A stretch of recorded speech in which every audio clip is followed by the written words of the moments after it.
Internet. Go. That's fitting.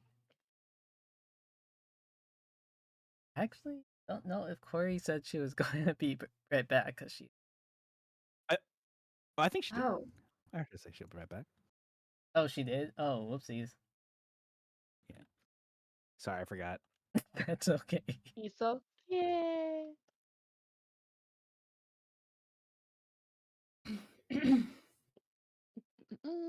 All right, I'm back. Welcome. Hi, welcome back. We were just talking about you. Yes, that's right. I should say an intro before the intro. Hello. This is the before we start the Sleighers. We do spookies. Of course, we're joined by Troy Hanson. Our Hello. DM. Thank you so much for always doing this for us. I appreciate you and everyone taking the time to come and do this. of course. Yeah, happy to be here. Yeah, You're thank you. Fun Thank batch to you play. very much. I'm very happy to be back too. I was thinking all day today. I was like, oh my gosh, this is gonna be my second session. I'm so excited. Yippee! Oh, yippee! Yeah, hopefully it goes well. I think I have good things. It's gonna be stuff that I've not really run before, but I've got a good map for it. I'm excited to see how it pans out. Eye emoji. Eye GG. emoji. Oh, that music sounds a little too. What's the word I'm looking for? Like distant temple, far off on a cliff, for my liking. I'm looking for something that's a little bit less ominous than that. Less Whimsier. You can go ominous. I like ominous. That's okay, Whimsy. though. Whimsy. There we go. Yeah, that's I true. love that word. I know it's one of the best Whimsy. words. Oh, to be whimsically frolicking amongst the leaves and the trees. Oh, it leaves me feeling like a buzzing bee. Okay. Yes, I was playing I was playing Terraria with my dad, and I just kept going whimsy every time this one song would play, and he'd be like, "Stop saying that." Whimsy, Okay, that's good. That's good. Whimsy. Oh my gosh. I was When you- letting my 5-year-old play Sonic Adventure DX, and she was obsessed with the rings, like money, money, money all the time. Money. I was like, "Did you really like that word?" And she was like, "Money, money, money." I was like, "Yeah, you do." Say no more. Money it is. That's funny because one of the Sonic games was the first game I ever played when I was 5 years old. Mm-hmm. So it was yeah, it was the only game they had at the place my parents would drop me off when I was really young. Like, all right, do something. do something. What's the name of that son in Heavy Rain that you lose as a dad and you have to call out their name all the time? Sean, Jason. Jason. Yeah, I think he Jason, that was loses it. Sean and Jason. Yeah. Oh my gosh. And he has to. The first one dies, I think, and then he has to find the second one before it's too late. Oh right, because I think the first one he was traumatized by losing. Second one before it's too late. I was very bad at it because the cops pulled me over and they were like, "Oh, sorry, this is in the game, not in real life." They're like, "All right." I was assuming in the game. Whoa, oh my gosh. It's like, "Oh, you're missing your son. What color was his shirt?" I'm like, "Oh, I don't know." It's multiple I choice don't too. They give you know. 3 options. I'm like, "I don't know. What color was his backpack? I don't know. What color is his hair, Troy?" I'm like, "Oh, I don't know." You're a terrible father. I'm a terrible father. And Looks that's why I got a pretty bad ending. My brother got a way better ending than I did. He got the girl, saved his son, got the killer, wrote a popular book. I saved my son, but I died. The girl died. The other guy, he went crazy, and then the killer got away. So at least I saved my son. At least I One out of yeah. yeah. Well, you don't need revenge. All you need is a son. A son that you don't remember details about. Oof, low blow. I'm kidding, but All you right. know, I do remember that you were a great DM and friend. Yes. Oh, thank you. Aw. All right. I will go ahead and speaking of being a DM, I'll swing over to my end so that my people can hear us talk about how I'm a terrible father. Because right now only Lex's people get to hear this, so I feel like they're Oh, missing out. oh yeah. Talk about it Amazing. again. All right. Yeah. Oh no. We'll see. We'll see. We'll see. All right. I'll swing us over here. Mhm. Ahem. Hello, everyone. Captain Troy Handsome of International Rescue. Please state the nature of your emergency. I am here with the Slayers as we finish out the. I always say things are one shots, but you know how things always take longer because we're having fun. I like how much time the apple bobbing took back last time. So, I mean, it was iconic to me. So I appreciate, first of all, you all for joining me again for and finishing up the session. I'm excited for you all to see how it will pan out. And yeah, hello. If you all would like to introduce yourselves to my people, our people, feel free to do so.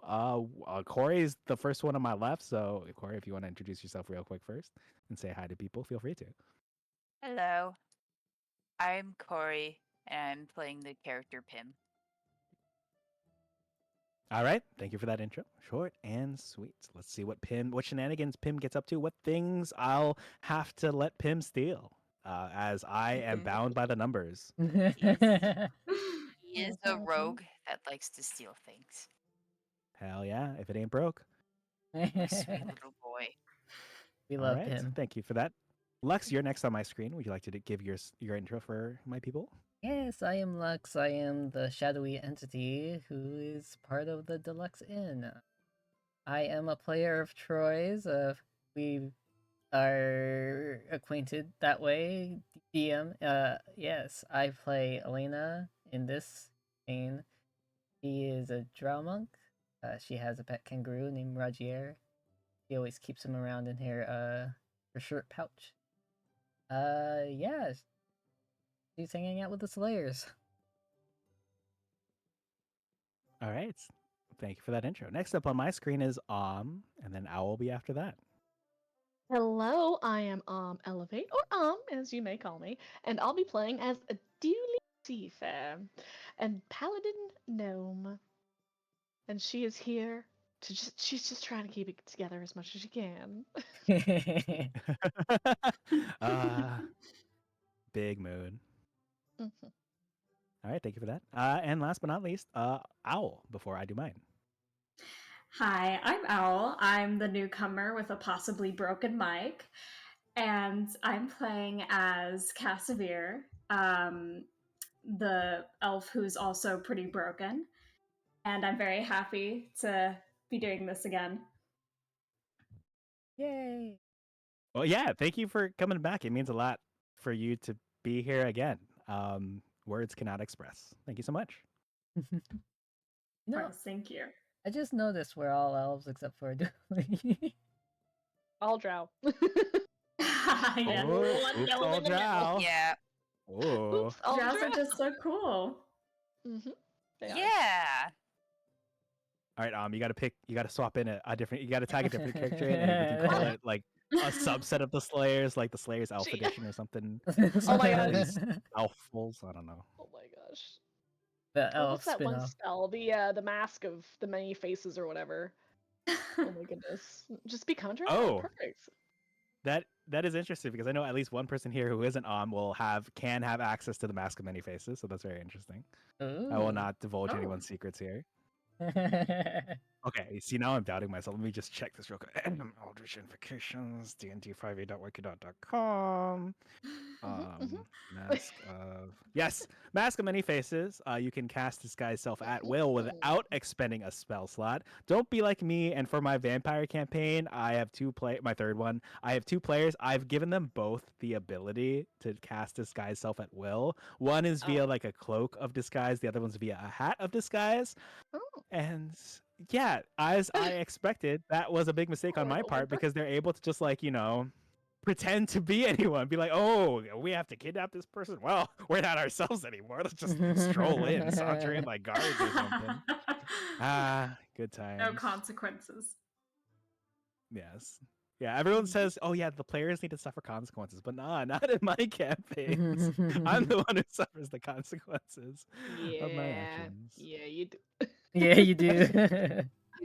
Ooh, And that's why I but adore the it's D&D movies so okay. much. Thank you. Because in the D&D movie, I say this all the time. There's a scene halfway through where like there's a bridge they have to cross, but it's collapsed. And so someone's like, "Wait, what's that?" It's like, "Oh, it's just this." It's like, "Oh no, it's not that. It's this magic item that trivializes this encounter." And that's what it feels like being a DM, getting about what magic items you handed your party 2.5 years ago. You're like, "Oh, you have that? All right, well, fine. Just teleport inside this wall. That's fine by me." Yeah, yeah. Oh my gosh, Yeah, you I also really like that movie. Yeah, I it's was so surprised the DM was a character. Oh yeah, Yeah, the I have not paladin. seen that one. it's fun. I actually Oh, I have Oh. the do it's like so it. popcorn, good. the popcorn bucket because it came out in Whoa. really near my Oh, birthday. that's So I was like, I'm awesome. gonna treat Ooh. myself. I'm getting the popcorn bucket, and it has the The fat effects jacks are on it. really So cool. yeah, they did a lot of practical effects too, which Yeah. was amazing. That reminds I me of just the. Oh, go ahead. Oh no, I was just gonna say I wish they had like more like obviously I know that they had a budget, but I wish they had more like of the different races.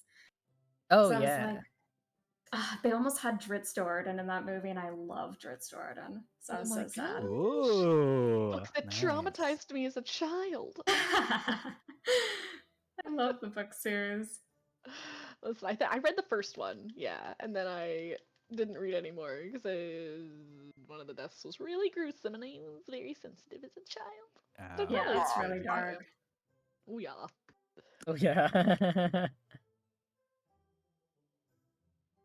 Okay, well, thank you all. I enjoyed these little talks we have. I think I'll probably Mhm. take us off and officially start the session. Yay. Yay. All right. And uh, here we go.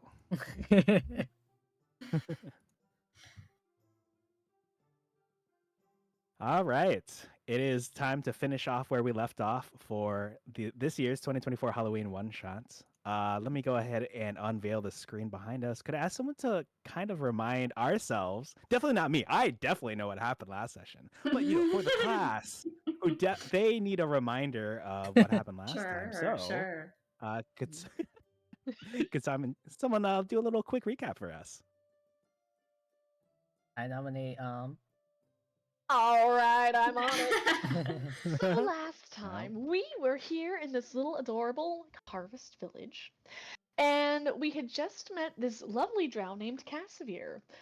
And it turns out that he was very curious about the magic that they used to infuse their honey in their teas. So we were here exploring. There was a mild upset over the giant bee statue. Poor Pim, who Uh-huh. is very deathly allergic, thought it was real, but it was not real, and we discovered the truth and had to reassure him. He did vomit. It was quite sad. And as we were continuing on, we met up with this poor, lovely businesswoman and a man who he just couldn't oh he couldn't pick a right time of day to come and negotiate. So I was partially missing during that point, but there was an I believe there was an altercation and a punch was not thrown. It was caught by Casimir. And Elena was furious, but she walked off. She walked off for anger. And we continued to have peaceful talks with this man, and finally he saw reason and walked away. And we got some nice honey for it. Then Dooley saw this poor, tragic little lad who was off in the corner with a hood over his face. And she went over and offered him some food, but she didn't really have any food, so I think somebody else offered him food. And now we're going to go to the corn maze. corn maze. Oh, thank you for the recap. Excellent stuff. Mhm. Yes, the food that was offered was thanks to Pim. There was some dirt pudding that was offered, uh, Yeah. and then apple bobbing. I'm very happy about. But yes, you are all on your way to the corn maze. So I will actually go ahead and give me just a moment as I swap out some of the music and get you all going through there. We'll do this one of my personal favorites. And let me take you all to the Ooh. maze. Now, this will be the first map in a while that I've used. You'll find yourselves at the bottom of this screen. Hopefully, if things have gone well, you should see a little portion of the maze that has been like cut out. Ooh. Okay, so don't Oh, move. wow. Oh, it's taking my camera a while to load Nothing it has in. loaded Probably for because yeah, I'm waiting for the map to nothing load in. has It's loaded probably for me yet. You feel might free have to to scroll at the scroll. bottom. Zoom out and scroll. Because I thought it was like, oh, is this loading? But then, like, you go at the bottom. Oh, Mhm. there's something appearing at the bottom. Yeah, I don't I know what see it. I see it. Yeah, it's has black. the map fully The loaded for you rest all. of It's it has Not yet to fully, be no. revealed. But yeah, I don't know why it's Uh-oh. Give Maybe. me a sec. Let me pause some things here. Isn't this supposed? Oh, I thought it was supposed to be like dark, like we were gonna find our way through.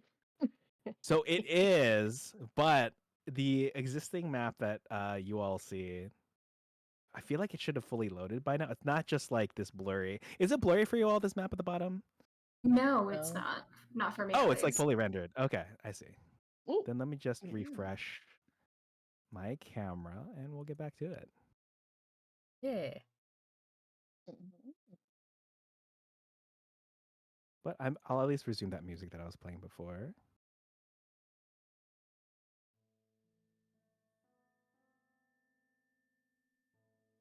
All right, and Corey, how's it looking for you? it's there. Okay, I can Hey. all right. see it.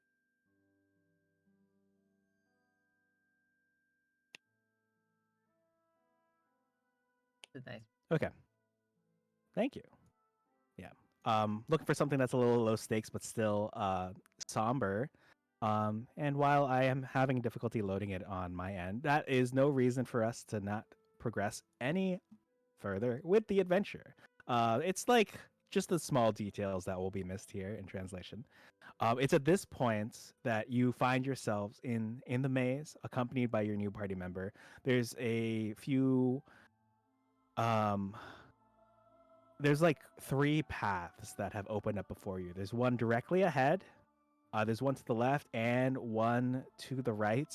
For now, I will let you all kind of go at whatever pace, but if the group splits off a little bit more, I will call for initiative. But until then, feel free to move around, and should you move somewhere where you cannot immediately see, I will try to reveal more of it. I have a question. Yes. The music is very loud on my end. Oh, yeah, so sorry. Not allowed for me. I think you can turn Here. it down in the game Yeah. settings. We'll get that adjusted for you. Thank So you. you'll want to hit the gear at the top right. Sorry about the music. I got Let me it. lower it. Okay. Let me lower the music by half for now. Is it What you want to do audio and is video? yes. There'll be a master music volume level. Feel free to cut that in half or anything like that. Okay. Oh my gosh. Thank you. Yes. Hopefully that's Thank better. you. I've reverted my Yes, music. it's a lot better. Okay. Okay. So I sorry was about like, that. wow, why is All this so right. loud?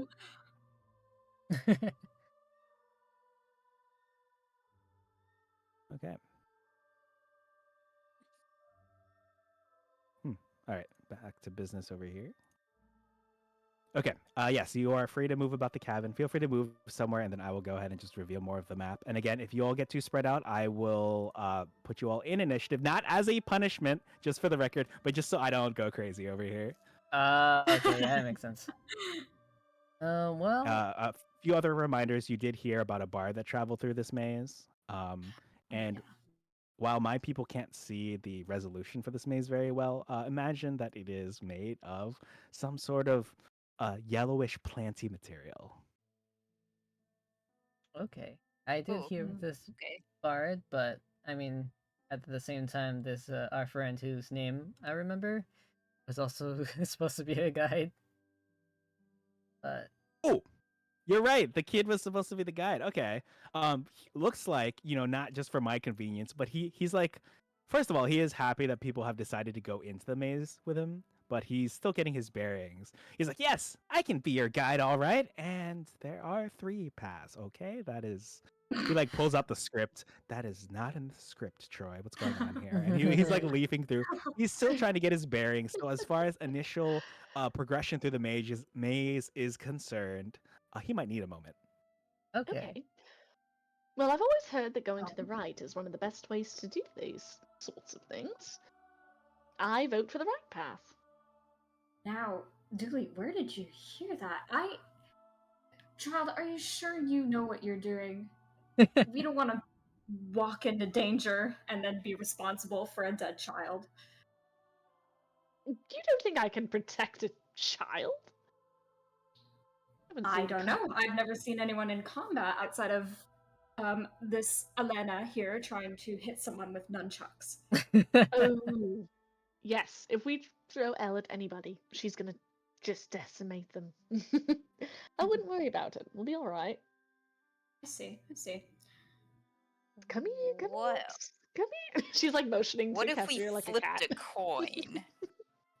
Ooh, a coin would be fun. For left and right, we're just gonna keep out the middle then. Mhm. You all also could split up. I just That's throw true. that out there in case.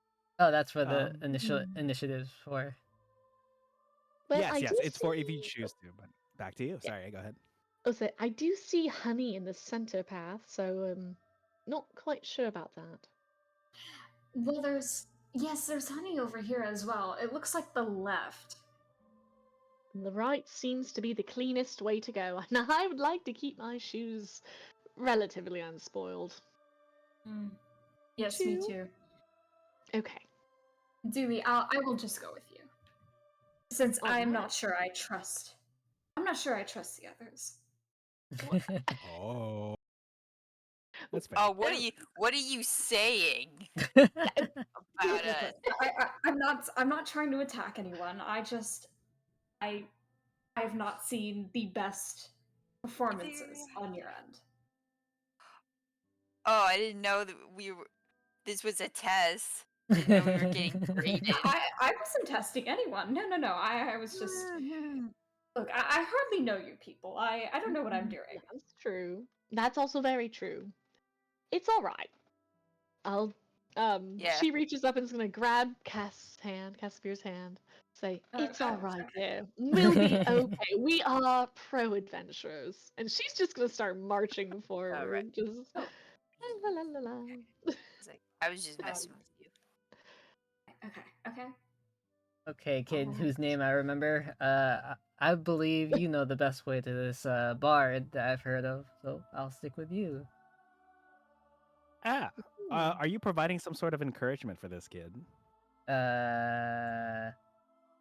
Yes. We believe in you, and him believes in you. That's why he gave you the gummy worms or dirt thing. Okay. Edible dirt. Well, I'm really just asking because if you wanted, you could roll your choice of persuasion to convince him that say, oh yeah, you've got this. We're rooting for you. Deception if you're like, oh yeah, you've got this. We're rooting for you, but you don't actually believe that. Or performance. Just either any of the three in case you're feeling lucky. But if you're not, yeah, we can just keep it I'm as like feeling normal. lucky. And Let's try a performance then. Here we go. All right.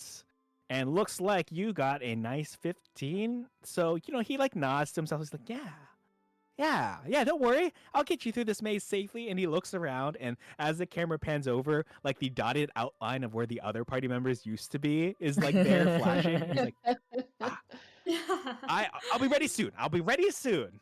And he's like still like consulting his you'll see that he pulls out like a little bag and he like casts some bones on the ground. He's like, aha. I don't know what that means. He like picks them all up. He casts the bones again. He's like, He's trying to do bone fortune telling. In this day and age, oh no. He pulls out a different bag. He's like, okay, let's try these runes. And he like casts the runes and they all land face down. And he's like, aha. So he's having some trouble, but he's at least encouraged and he's not discouraged by the events that have transpired. Yes. Out of curiosity, I will say, let's see. I know Dooley's come over this way, so let me go ahead and reveal more of the map for you over here on the right. Mm-hmm. And you see off in the distance what appears to be these gates here. Sorry, I didn't get to describe these gates to you all. These gates are meant to kind of represent a few things. They're not actually like prisons or cages. So this first cage is essentially a door. It's the one directly by the kid. This one looks like it's made out of solid stone. There's no handle, there's no hinges, there's just a door in the way made of solid stone. Whereas Dooley, as leader of the Slayers, you've marched bravely ahead, ready to show Casimir that you all are capable of taking on any encounters that come your way. This door over here is made of a flat sheet of glass, and there is also no handle, no hinges. Oh, interesting. Do I see anything beyond the glass?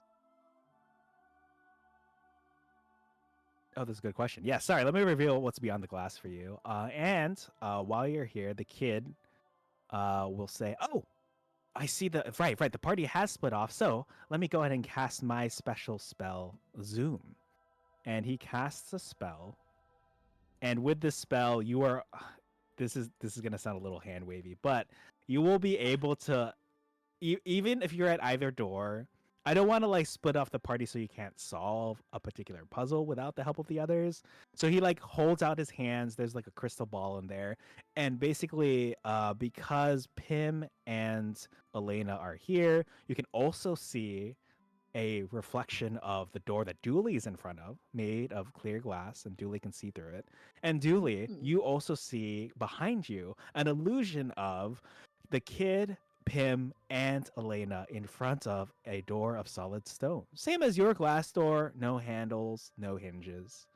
And then Casimir, you can kind of see that illusion of Dooley's door behind you as the kid holds this crystal ball aloft. Yeah. Oh, and because you stepped forward this way, Julie, let me reveal more of the map in this direction to your left. Oh, yeah. Oh, Oh, Oh. okay. Yeah, I see. interesting. All right. Let me go ahead and give it a little push. Just with my hands. Okay. This is more for my benefit than anything, but can you just give me a sleight of hand check? Interesting. It's not what I would expect, Okay, gotta make sure it's not sleight of hand. There we go. I clicked it. Is it not coming through? It may not. If I click it again, I don't want it to overwhelm the system. True. Okay.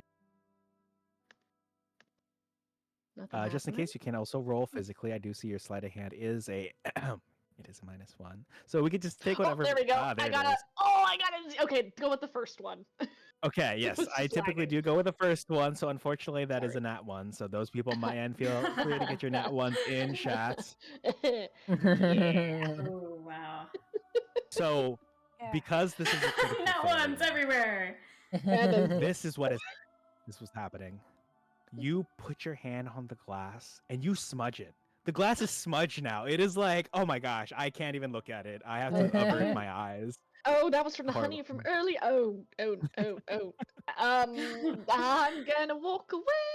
Yeah, just gonna walk away. Oh, there we go. All right. Well, perhaps you will return to the glass door. Perhaps you'll never show your face here again. That's me. Exit the There's so corn much maze honey around immediately. here. All right. As you round this corner, I'll reveal more of the map for you. But until then, the rest of you, Pim, Elena, and Casimir, anything you'd like to do? We're at a gate right now. You are at a stone door. No handles, no hinges. All right. Yes. And you can't smudge it. At least I sure hope you can't smudge it. Anything can happen in D&D. And there's no lock of some sort.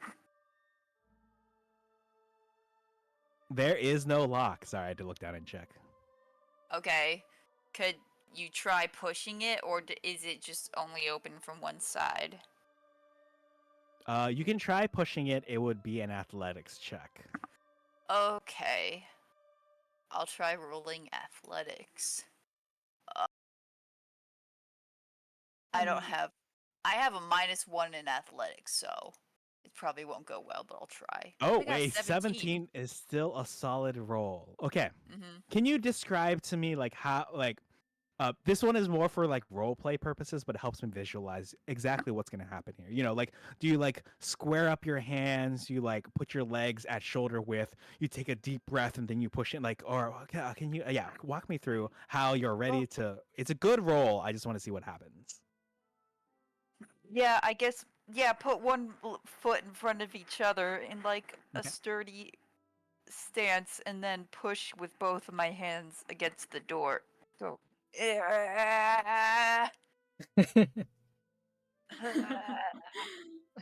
Okay. So I have to You I can't am see me, so but I'm you like can't pushing my hands on my computer.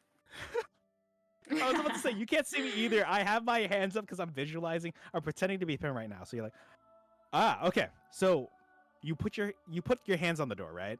And as you like go you actually fall through the door and pop out Whoa. on. Would you have aimed left or right? I can't decide, so I just wanna like I say can't you just go feel a like falling forward. motion. Yeah, unfortunately there Ah, is no forward. You I'm can see in on the map jail that now. Ah. Wouldn't be the first time. Okay, I'll go all this right. way. All right, I'll let you go left. All right, so you can't see the rest of your party. You fell out through the door, actually. The rest of you all, especially Cassavir and Elena and Kid, I hope you're having a good time over there. You see Pim place his hands on the doors, and as he's about to go, he like falls through and is gone. Falls through the stone door, and you just see a stone wall here now. Oh, Oh my Tim, goodness. can you hear us? Are you okay? Yeah. Yeah, I seem to have gone through the door. What the heck? Okay, good. You didn't become Usually Han you can make Solo. your way around. Can they hear him through the other side? Yes. Yeah, and the reason why this is gonna sound really silly. You know how corn mazes you can just like hear people above, like because there's like no ceiling, right? You look up, you see the setting sun, the sky getting darker, the stars slowly popping out. Yeah, you can hear Pim on the other side just fine. And Dooley, you can kind of hear the rest of your party. You might hear Pim, Brayson, and then you hear stuff to the best of your ability. I'm sure you can imagine it. Okay. I head towards the noise then. Can Casimir kind of like extends his staff and like waves it above the corn maze so that to try and get like Pim's attention. He's like, "Can you see Okay. this?" Well, Pim, you do see a staff emerging from the corn stalk heads beyond the door. He's Yeah. like, "Okay, let's try not to get lost here. If we get into battle and we're separated, well, I don't know about you guys, but we're doomed." Do I hear this? Oh my god. Yeah, you're close he enough. says You it hear like this. really, really loud. Love the optimism there, Casimir. Always, always. And then he tries to keep his staff like up so Pim can like continue to see it. I'm And like, he like I think bumps you. it. Yeah, I That, think you like- guys could fall through the door too if you damn. wanted to. I'd rather Julie, you land. see a stone wall.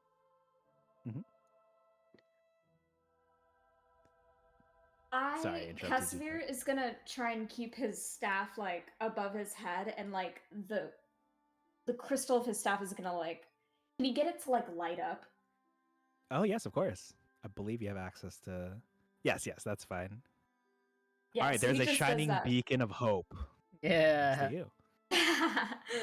He's like, just to like, so people know where they are, because I don't know how bright it is in this corn maze. That is a good point. Out of curiosity, are any of you human or dragonborn? I think none of you are, right? Nope. So you all can technically see just fine. Mm-hmm. But as far as like guidance is concerned, yes, the staff is helpful so that Pim knows where the rest of the party is. That's good. That's good. And then can he crouch down and like ask the young boy Miller? Oh yes, that is the name that he gave. What would you Okay. like to ask him? So Caspia's like, Miller, are you familiar with these doors? Does this make any sense to you? Oh yes, right. These doors are these. The designer of the maze put in these random obstacles for people to try to give them more of a challenge going through what already for most people would be a rather challenging maze. So I guess it looks like that one kid got through just fine. I of course will definitely know what this one is and how to get past it. I just had to make sure, of course. Sorry, excuse me, that we're going in the correct direction. Anyway, right? Because even though there's a door in the way, it could still be the wrong way. But uh, yeah, this one in particular. Let me see if I can find out anything about it. Uh, huh. Hmm. So, could we all just do like what Pim did and get through? Or is it just Pim? I think that the solution would be universal. I think that any of the Mhm. maze entrants, including me, actually, even though I'm not a real person. Wait, what? Who said that? Even me, Huh? I could get through this maze. Huh? Sorry, I meant that more like because I'm being controlled by a higher entity. Anyway, yeah, I think any of us Huh? could get through this wall. Hey, okay, aren't we all? So Giving what was it that Pim did? I think we could replicate that pretty easily. Right, I'm gonna pretend like I didn't hear any of that. And he's gonna go up and try and mimic the same pushing motion, but like kind of awkwardly. He's like, Okay. Pim, is this how you did it? Can you even see me? Oh my god. No, I don't believe I can see you. Okay. Yes, Pim cannot see you, but from what you can faintly remember, there was, I think you, Corey, remind me. I believe Pim placed his hands like on the stone wall, right, and then like Yes. made the Gently the caressed cry. it. the voice might be important. I have to make sure that you do the. Right, okay. Um, ah, ah. Okay, so as you you brace yourself against the door, you also fall through it. But out of curiosity, would you fall left or right if given the choice? I know it's a very like spur of the Um, moment decision, and I know you technically have additional knowledge seeing this map top down, but you fall through and you get shunted in a particular direction because you can't stay in the solid material. Which way got would you it. like to roll? Like being Um, glitched through a system. I get it. I would like to. I'd like to fall on Dooley's end. Oh, hey. On Dooley's end. All right, you pop up right over here. Took a minute for my camera to reflect Ah! that. Oh, Yeah, there you are. you roll through Dooley. Oh, You oh, see Casimir roll through out of the stone door, the stone wall. Oh, that looked weird. Oh my. I don't think I'll be touching any of those in any short order. right. Well, I think we know how to get through then, but Mhm. that was not pleasant. Didn't look it. Yeah. But that means we're separated now, though. Huh? Oh dear. Oh, Hmm. I guess I didn't fall through the right end. I No worries. Of course, you do suppose. see Casimir has that staff lit, I believe. Mm-hmm. Nice. Well, there is a glass door of similar purport up ahead, but it's terribly smudged, and I just it's not very pretty to look at. Right, smudged. Um, should we? I think we should go look at it. Maybe I can help. Possibly so. All right. Guess we'll head back, and and it's quite awful, really, really bad. Just Like, you're just gonna leave me all the way we over can't do here? anything, Pim. Sorry, Pim. I don't think I Pim, can. Don't just, worry, just Pim. keep track of where my staff is. We'll find each other. I'm sure you'll be reunited soon enough. Elena, you see all and hear all this transpire. Did you want to attempt to go through the stone wall? Yeah. So she assumes that the side that Casimir wasn't on is where Pim is, so she'll try to emulate the pushing of the door. It goes Okay. uh uh with both All her right, hands and out. you will go ahead and fall right through, and now you're reunited with Pim. Oh, hi Pim. Hello, Elena. Okay, kid, it's safe. Now I'm second guessing myself whether we went in the right direction or not. Well, you know what? It's like heavy rain. There are no right directions. There's just different ones. Yeah, unless you're What's me. heavy rain? Oh, it's this interactive play that I watched the other day. So you actually get to tell the actors how you'd want them to react. It's very Ah. interesting, kind of Quite curious experimental indeed. play. All right, so you all arrive at this next door, at which point I'll go ahead and jump back over to Casimir and to Dooley. You have returned to the glass door with a horrid smudge on it, the likes of which you feel like no amount of spell will be able to remove. Right. Wow. That is. Yeah. That's a lot. How did that even Yeah. happen? Is I that have- honey?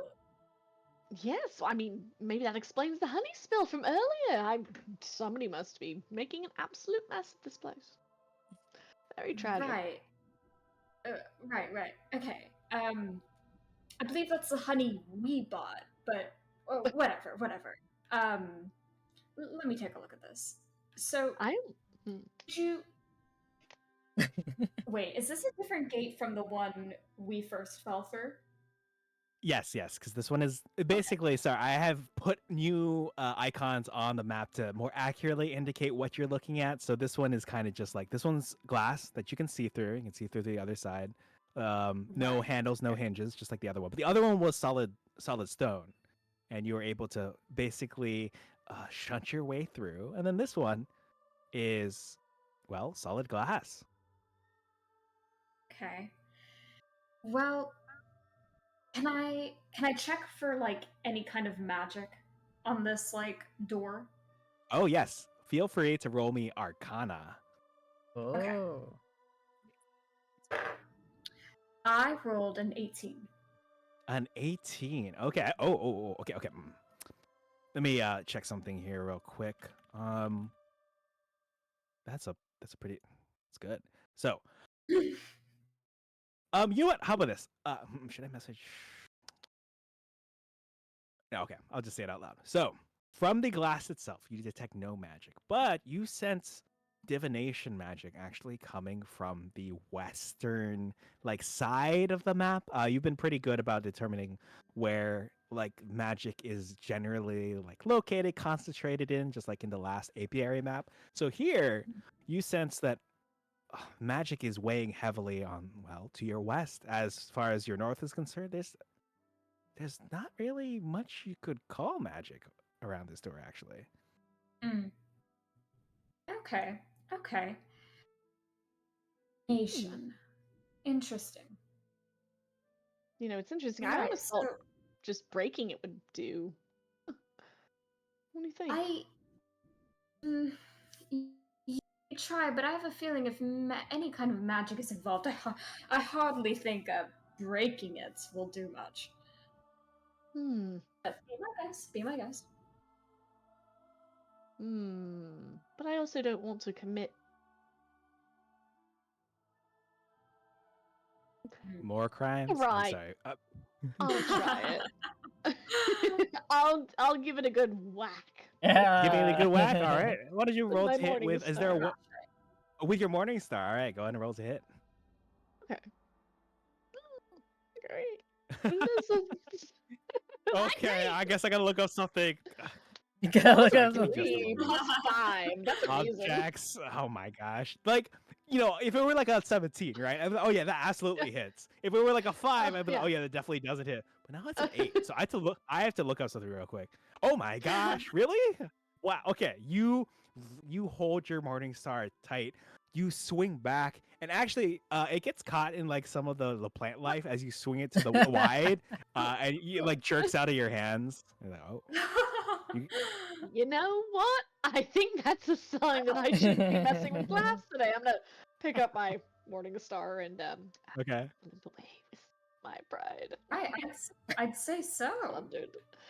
Well, should we go back and pick That up the is- kid and go the other way? I suppose, past the Are honey.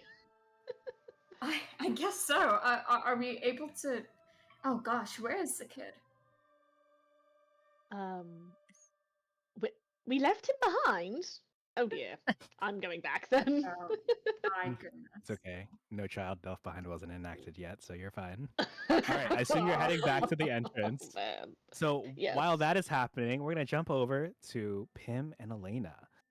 You are in front of, again, it looks like a cage, but it is actually not. You see that there is a door here with a knocker that is a sad crying face. So, Mhm. think like, the tragedy comedy masks.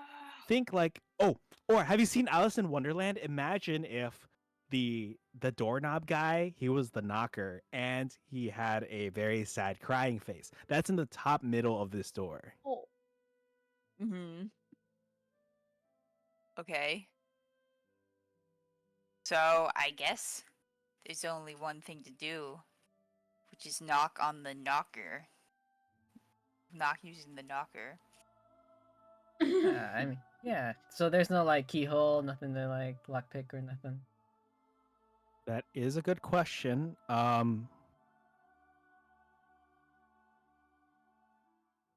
There is no keyhole. Sorry. No, that's okay. I didn't think Okay. I'll Awesome. trust your lead, Pim. Okay. All right. I give it 3 knocks. Ooh. That is a good set of. There's a good number of knocks. You knock 3 times, and nothing seems to have happened. But it does look like the knocker looks somehow sadder than before, despite the fact you know for sure. Yeah, there's no way it would have changed, right? Like as an inanimate object, you're like, Mm-hmm. was that? Did it have that tear coming out of it before? Okay. Can I ask it? Are we making you sad by knocking on you? If you want, you can roll persuasion to convince it to answer your question. But this roll is like, I'm just gonna be completely honest with you. It's like most likely gonna be. I have to abide by the dice, right? If the DC, I'll say, is rather high for this. Okay. I believe in my luck for things that don't matter. So never mind. Okay. So, what did you ask again? Are we making you cry? Yes. Okay. You hear off in the distance an old man say, "I don't think you're making me cry." Oh, But you hear nothing from the door. Oh. But It can talk. that I guess that was the doorknob that talked. Elena says. yeah, and above the table, in case it wasn't clear, it was some other guy who's also lost in this maze. Yeah. Oh, there's someone, but I guess Elena doesn't realize it's a person. That's beautiful. I'll allow you one more attempt now that you've each tried a potential solution. Oh, and actually, I'll say that while this is happening, as the others have reunited with the kid, as a reminder, he did cast the Zoom spell, which allows him to kind of like show both halves of the party what puzzle the other half of the party is working on. So you're here, you've been reunited with Miller, who's also trying to, he's moved on from runes and bones. And now he has one of those little paper foldable things, you know, the fortune tellers, and he's like Oh. flipping it to try to find solutions. But he's got the crystal ball like on his waist, and you can see that Pim and Elena are in front of a door with a knocker that has a sad crying face. Interesting. Well, it could be a password. It could be. Hmm. Did you try telling it a funny joke? Have you tried giving it a compliment? Oh. Yes, Pim and Elena, you hear and kind of see illusions of Casimir and Dooley asking those two very questions. Hey, I heard something about a joke. What do you think, Pim? Yes.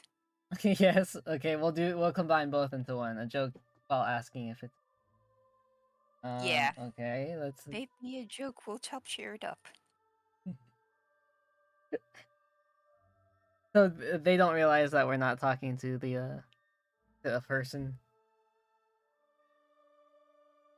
The others. Sorry. You all can see each other.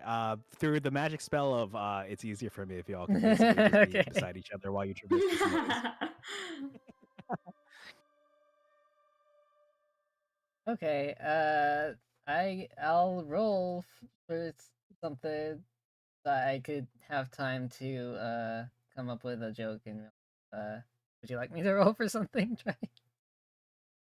Oh, yes, if you would like, you can roll performance as you come up with or look up a joke for us Okay. to use in real life. That is not the longest joke in the world because that would take 3.5 hours to say out loud. Oh, okay, Okay. good. Now I could just say a bad one. Okay. Hey, what's you know what they say, turn that frown upside down. What's that? I see. So that is your joke associated with a performance of an do? 8. Corey, is there a joke you wanted Pim to say before I resolve this joke or not from Lux's character Elena? Yeah, if you had a yeah. What is a ghost's favorite food? It's blueberries. All right. You know what? Thank you for giving a joke, Corey. I appreciate it. So, Elena, when you say your joke, I will say maybe the doorknob looks. I'm sorry, the door knocker looks even more sad. Like its face looks like contorted into an expression of anguish. But when Pim Oh says this no. joke, the door creaks into a smile and slowly opens up, and your pathway has been revealed. Ah, good job. Hey, you should do performances sometime. Stand-up comedian. You really knocked the socks off. Okay, anyways. Maybe not with Clam you. shut. I'm just kidding. Okay. Okay. Yeah, you feel free to move through. Let's see, Pim and Elena, you can move through. I'll reveal more of the map as you go along. While this is happening, Julie and Casimir, after successfully, through the kids' help, to suggesting alternative solutions. Anything you'd like to do or say to Miller? Any directions you'd like to go from here? Actually, All right, kid, you have to come with us at least. Come on, we're going this way instead. I've decided. Yeah. Which Yes. through there? The other Miller. side. Hi, that's me. Where did you learn your magic? You seem very confused. Oh, Which I learned it from. suppose is to be expected from an early student, but Oh yeah, there's this like board on the tavern with a listing about learning magic, and I pressed the string of runes on my crystal ball. I gathered up a lot of my savings, and I was able to learn from these strange animated images appearing in my crystal ball. It seemed totally legit and worth my money. right. Oh Hmm, dear. this is going to be difficult. How much remember. Have you been through this maze before, by any chance? I have talked to people who've gone through this maze. Oh. Hmm. Okay. So I'm going to assume you do not know anything about these doors. The doors I might be not as good at, but if you can just give me a little bit more time, I think I can come up with a way to guide us through the right paths here. Uh, I've I've learned a method to resonate with the existing magic that it coats the area, and if I can just get this working, and he like pulls out a few tools, and he's like, like a bottle of ketchup that you're trying to get like the ketchup out of. He's got like some sort of like spell cylinder component, and he's like, all right, I just need some of this dust in here. Right. Okay. You do that. How about you stick with the grown-ups so that you don't get lost, and we will make it through this together, and you will update us whenever you find the whatever you're looking for, right? Yes. Let's not stay there. Let's not wander off. That's there could be other strangers here, Oh, yes. or who knows what. Right. Makes sense. According to my calculations, and he pulls out like a pocket mirror, and as he like flicks it open, like a puff of dust like pops out, and it kind of like lands over like the form. Think like the fairy fire spell. It like lands and forms four. And so yes, there are actually, in addition to us, there are four other people in Oh. this maze. Some more successful than others. Oh. Oh god goodness. That is probably not a good sign. Yes, stick with us. We should. I have a feeling we should avoid some of these people. Why's that? Well, I don't know. Just It could be obstacles. paranoia? It could be. It's Obstacles? not paranoia. I've experienced enough to become distrusting. All right. I say we approach this with caution. And again, the divination magic I sensed earlier. Mm-hmm.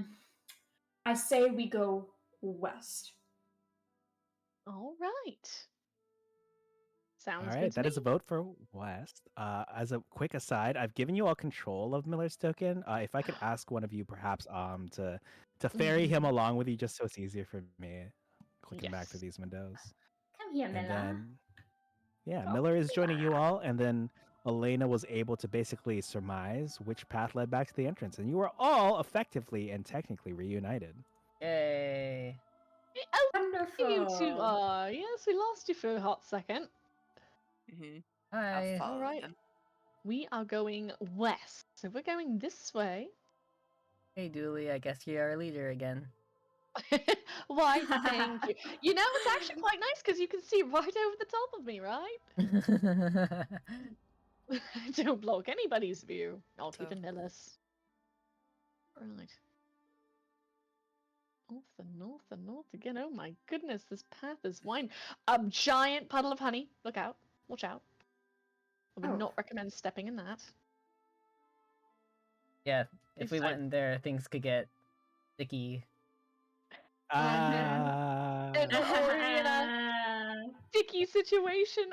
Oh, I love it. Did I earn some points back, Pam? With jokes.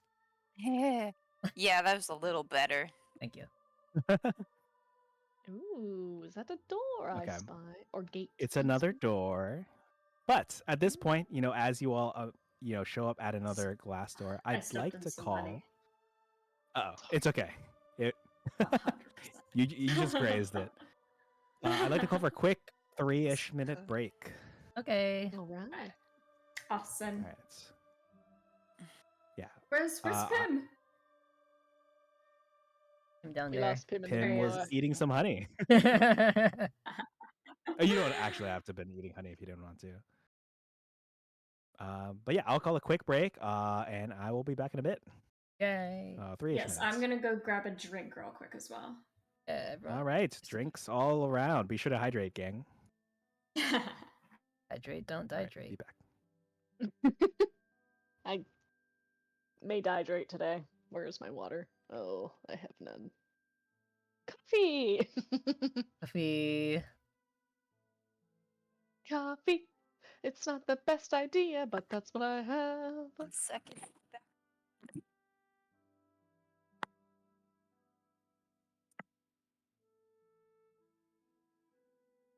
When you need something good, just play a nice little melody. Okay. Wait, what? I am Jake. Hello. Mm.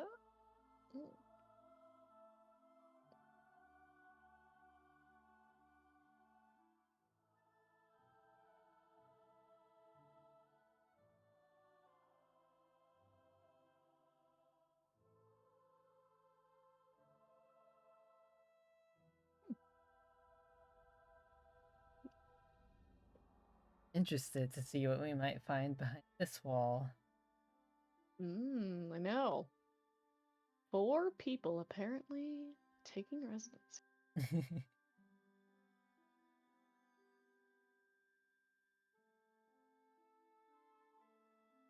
Julie's been having some unfortunate luck in the maze so far. It's been kind of funny though. Yeah, it was. I think it all started with that. What did I roll initially? Initially, when I was just testing it out with the initiative. Yeah. I mean, a 3 minus 1. Mhm.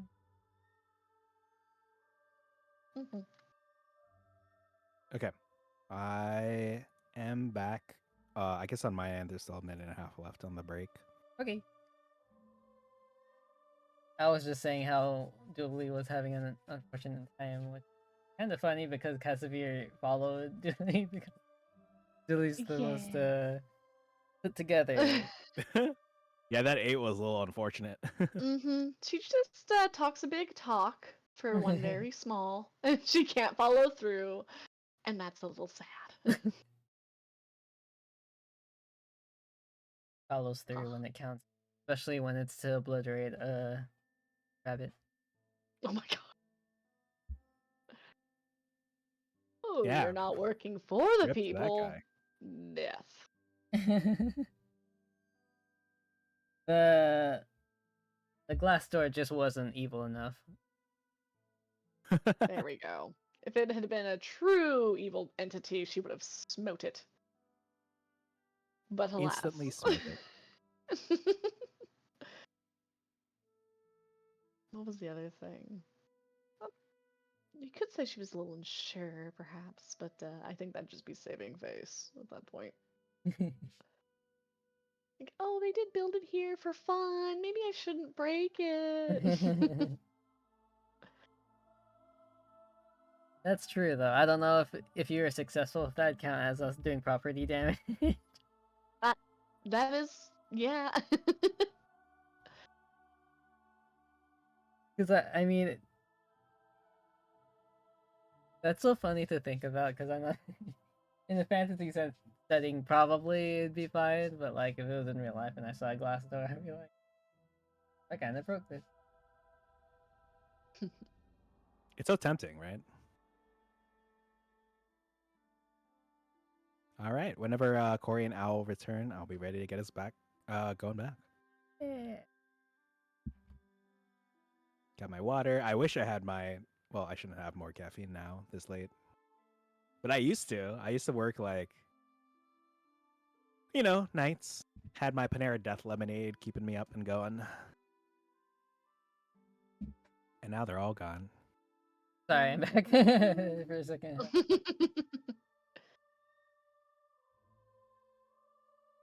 Come back. Damn. Did I miss what you said? I'm so sorry.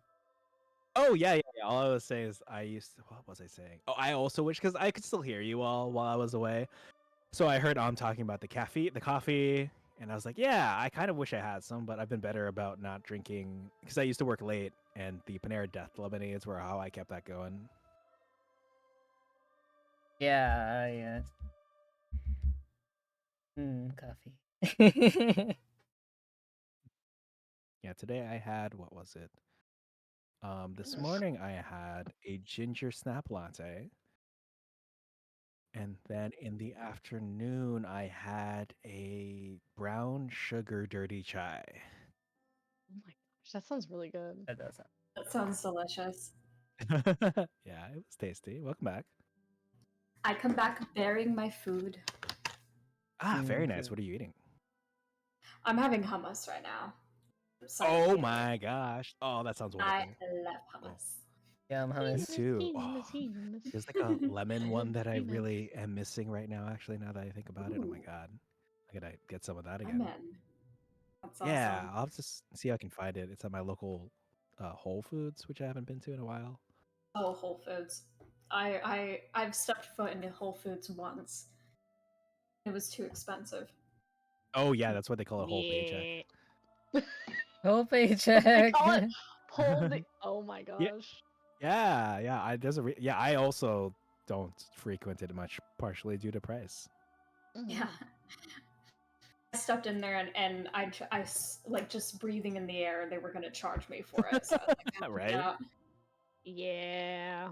Oh my gosh.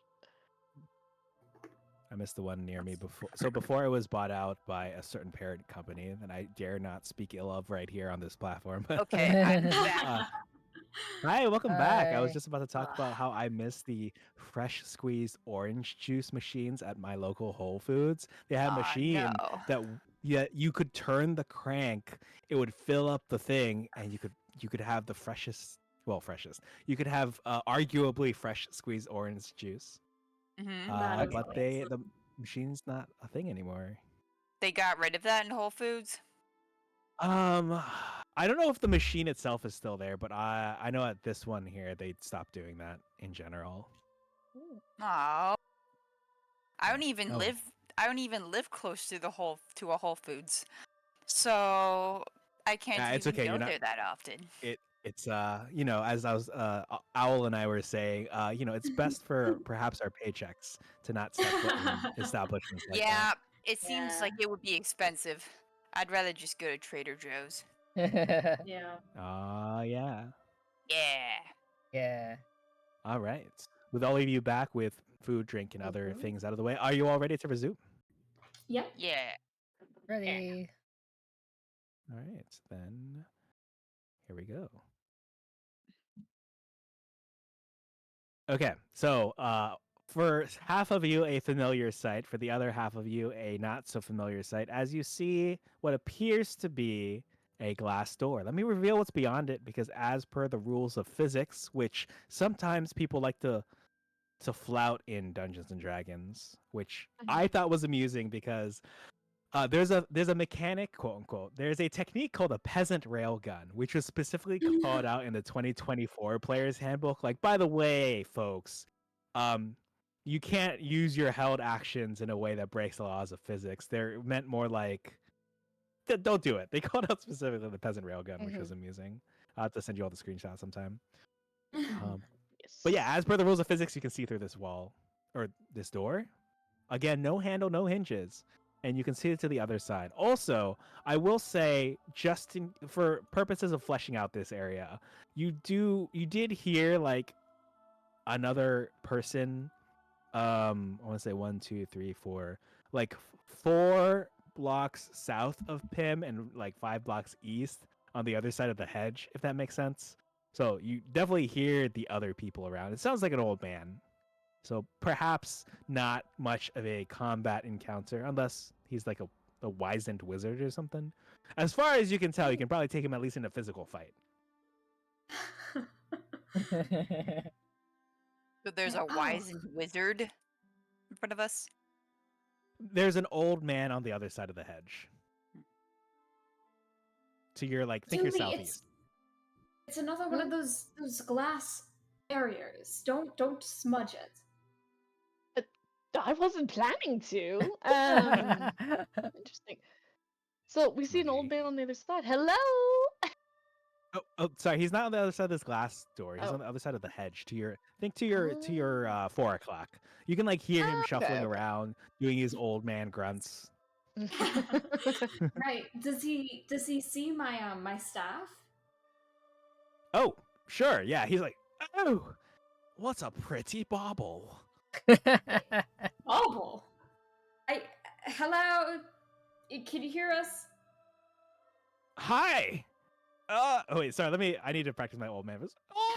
Oh yes, I think I can. Oh, that's terrible, but whatever. Right. Nailed Do it. you know how to get through this barrier? Oh, that's a good question. Cause hold on, let me see where this guy's coming from.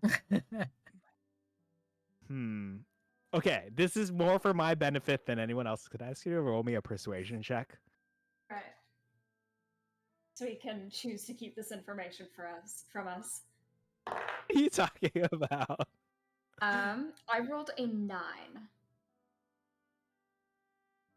Okay. So yeah, now I feel bad, but he says, "Oh, I don't know. I actually went around when I saw that." Round. Right. Okay. Thanks. Well, Well, he won't be any help to us. maybe third time's a charm. I'm gonna knock on it and say, "Excuse me, let us through." To the glass. Oh, okay. Smudge Can you again. can you roll me? Oh no. Okay, so this is gonna sound strange. Can you roll me athletics? What you want is a low roll because low means this is so, oh my god. So the instant your knuckles hit the glass, it shatters into a million pieces. No! Oh no. Oh, Oh! But hey, your path is clear. oh my goodness. You did it, Dooley. Casimir, as part of our party, sometimes we share the burden of costs that we accrue, and if they charge me for this, you're going to get charged as well. I'm sorry, that's how the rules work. It's just gonna Right. march ahead. A little bit. Just, Oh, wow. Right, okay. I'll claim I'm not a part of this group then. you really can't. Miller! Okay. As you call Miller over, you see that he has like three glyphs in his hands, like that are hovering above his hands, and he senses like, oh wait, I feel like I've almost got it. I just need someone to help me finish this, slotting them into the right places. He seems to be almost finished with a particular spell. Ooh. Mm. Yeah, that spells So- here. I think that would be Cassidy. me. Yes, step up to the bat. Right. Okay. Miller. Actually, can I check and see what magic he's trying to use? Oh, sure. Yes, of course. I will just tell you right off the bat. I'm not going to make you roll for this. That Okay. he is trying to use. Let me check on what the divination magic. Okay. Miller.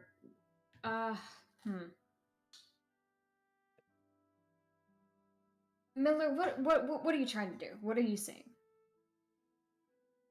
I sense that people with these kind of mazes, the employees, think of it like the employee only a path that they're able to see. You know, they usually have like a special device like goggles or a special spell that lets them think, like, you know, on special rides at the festival, the carnival, there's like a specific ladder and door that employees are allowed to use, kind of like that, but in magic form. I'm trying to make it visible to us non-employees. Oh.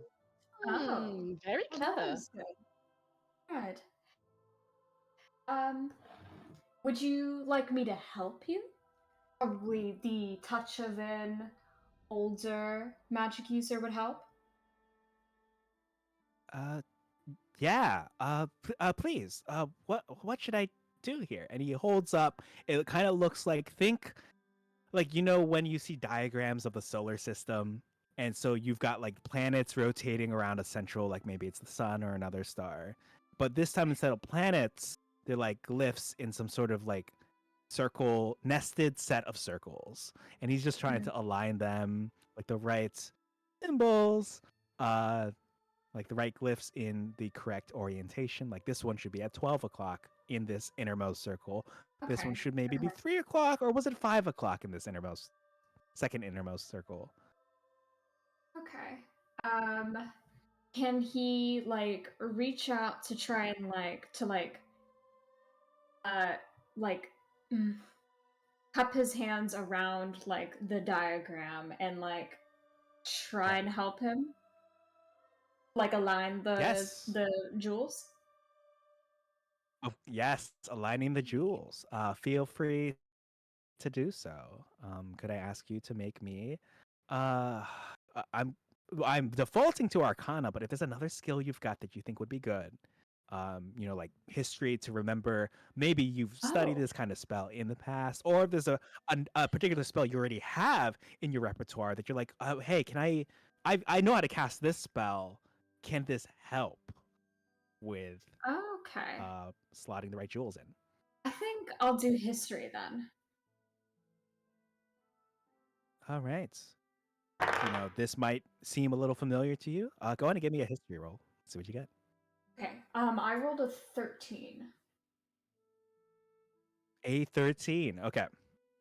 Let's see. Maths. Now, out of curiosity, because you kind of noticed him, you know, you've been watching his technique for a while. Could I ask you to roll that one more time? Basically, I'm granting you a little bit of advantage on it Okay. because, you know, this is not your first time seeing what he's trying to do, and you did sense the divination magic coming from this side of the map earlier when you were by the glass door on the right with Dooley. Okay. Let's see if you roll higher than that 13. I rolled a 15. All right. So with a successful roll, you're able to, you know, it's simple enough for you to realize with this like innermost jewel slotted in here, the third and fifth ones would slot in these appropriate positions. Like that's what affects those. The second and fourth ones operate off their own rules, ones you remember from your time learning magic, and you're able to slide everything into the correct location. And it sounds like that is correct as these jewels are in their correct locations. Sorry, let me take a break here. I'm cutting out a little bit. Mhm. Oh, Can you all no. hear me okay? Yeah. You Yeah, sound you've been fine. totally fine. Yeah. Okay. Okay. All right, cool. All right, then I will resume. Okay. Sorry. Yes. So as the jewels have dropped into the right locations, the spell like lights up even more, and you know it's even more prominent by the fact that the sun has just finished setting. And with the successful spell, you see kind of like light emerge from it and shoot off in a particular direction. You see it shoots off actually to your east. Oh. Oh. Let me reveal for you what you see, Whoa. as there is a mote of light to your east. Oh. Oh. A blue orb. Orb. A blue orb. Wonderful, wonderful. That's Perfect. most marvelous. How, Good work, Miller you two. asks, how did you wait? How did you know? Oh, it's well, I have been I watched you do this before, and you know, I have learned many things over my years. I'm not a young elf, you know. Just you'll get used to it. He nods as if digesting that, and you know, hard for him to imagine being at that level of knowledge right now, but he seems Aww. pleased with the result. He looks back at like the mode of light, and he'll say, "See, employee only path." Well, Dooley, how does it look? Think we should go this way? Absolutely. Right. She's gonna pop over to this. Wow, that is simply beautiful. All right. Looking Wouldn't good it be so far. cheating taking the employee-only path, though? It's not cheating if you have the skills to do so, right? It's not cheating if you can. Bro, We're not Pim, hurting anybody here. Pim It's wouldn't. all good. Pim wouldn't say that, actually. Oh yeah, you're fine. That is a valid concern. I'm just gonna tell you right now, the path was planned. The phrasing employee like pathing now does sound a little sus. But you're saying we'll still see the funsies. The fun disease? Yeah, don't worry. No, funsies. The fun What is a disease. fun disease? A disease from fun? Oh dear. Many thoughts come to mind. None of them. Oh yeah, it's what the one in the Pokevirus or whatever it's called. Oh, in Pokemon. Pokerus. Oh yeah, that's a Pokevirus, good. the one you good actually want to part. spread to your Pokemon.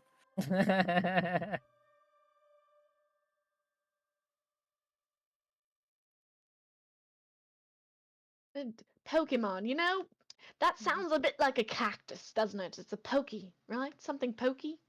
Or maybe Right. hedgehog. Right. Yeah. It's getting darker the further we go in, isn't it? It's ominous. Mm-hmm. Yes, well, Even though it's like daytime, right? Is it?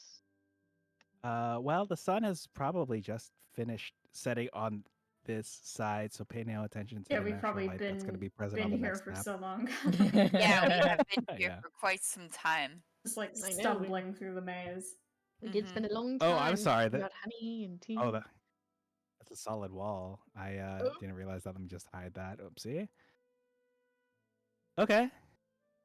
Yes. Okay. Well, you successfully make it through the maze. And you can kind of see light coming off the other side, like because it's still like sunny on the other map. So pay no attention to that when you get over there.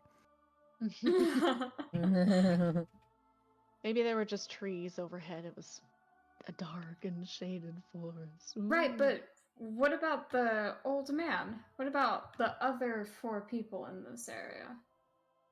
Oh, that's true. Well, I imagine that it's all part of the fun to kind of struggle your way through. They probably send employees after them. Well, Hang on, wait, I see the old man's icon down there. Yeah, I decided to just show you that one for fun because, like, oh Oh, yeah, you're the old man. there- Yeah, he's He's he's still lost in there. Oh, he's Oh, stuck. no.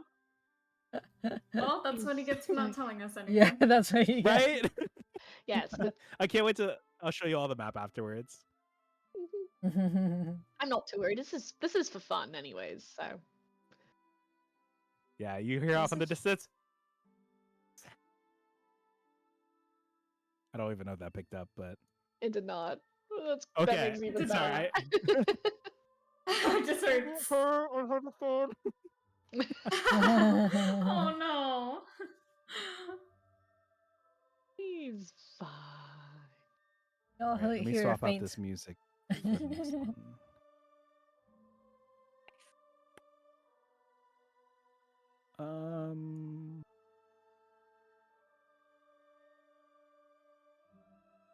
Here, we'll do this one for a bit.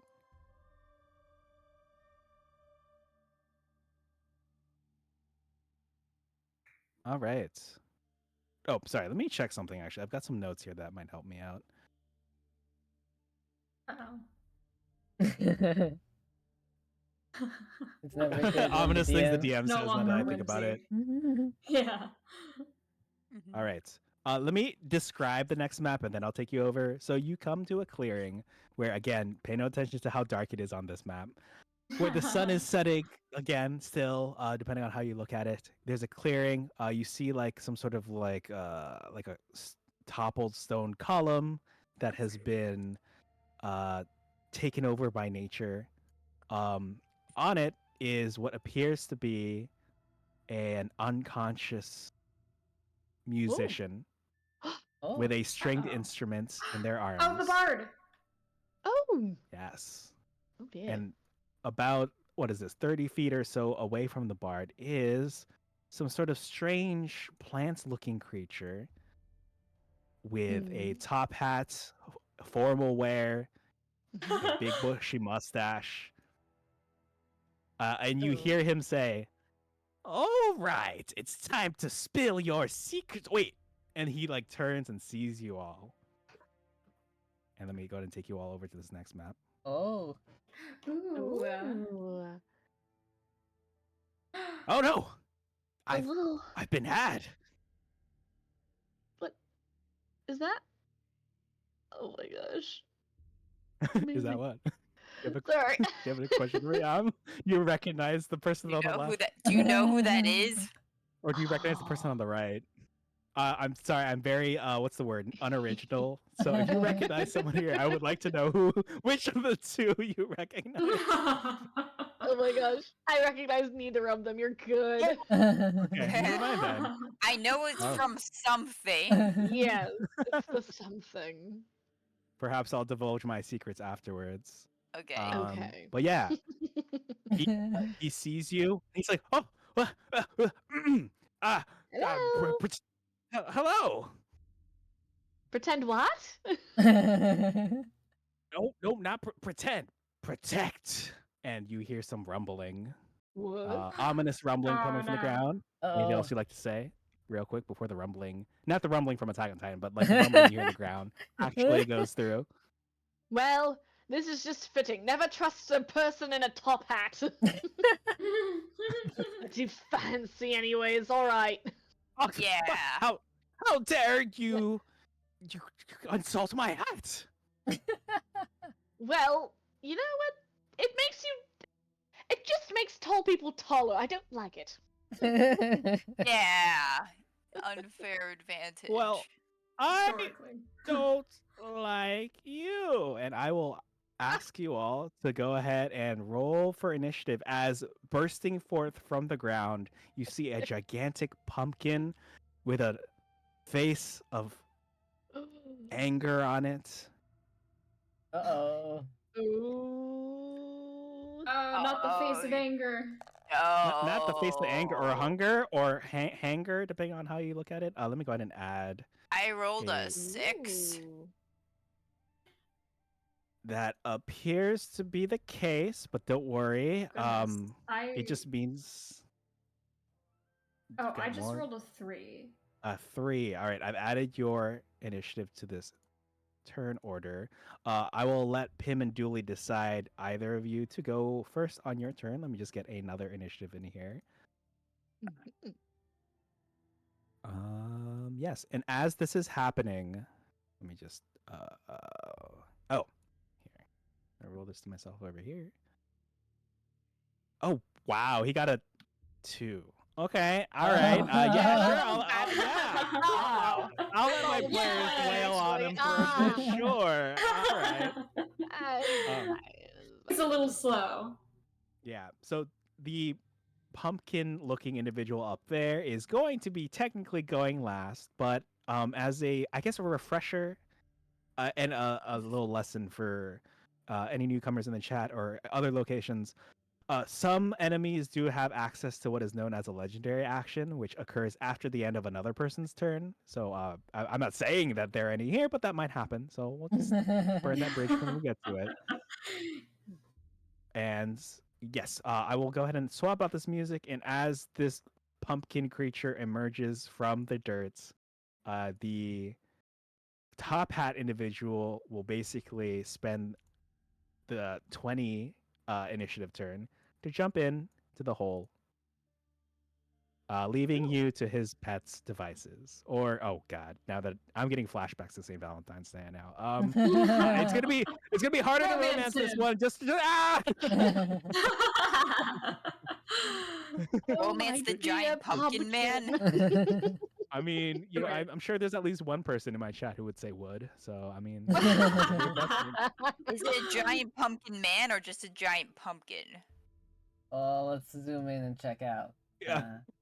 Oh, Oh, like a pumpkin It with looks- another like face. it looks like Oh yeah, a there's another face on there. monster. It looks like Moog, kinda. Ooh. It's like triple face here. More to multiple lips to kiss over there. Oh, also because you are really far away, I will for this first round, I'll allow you extra 30 feet of movement because I threw you there because it was the entrance, but feel free even right now, you can just move yourselves 30 feet closer if you would prefer. Got That it. way the martial characters aren't punished for me putting your tokens all the way down there during a cutscene. Okay. 30 was. Oh, Oh, are you not able to move this token? I'm sorry. Let me make sure you have permissions. Okay. yeah, I wasn't sure if it was. Maybe I have the wrong thing. Oh, there we go. Oh, you're good? Okay. Hold on, let me measure that.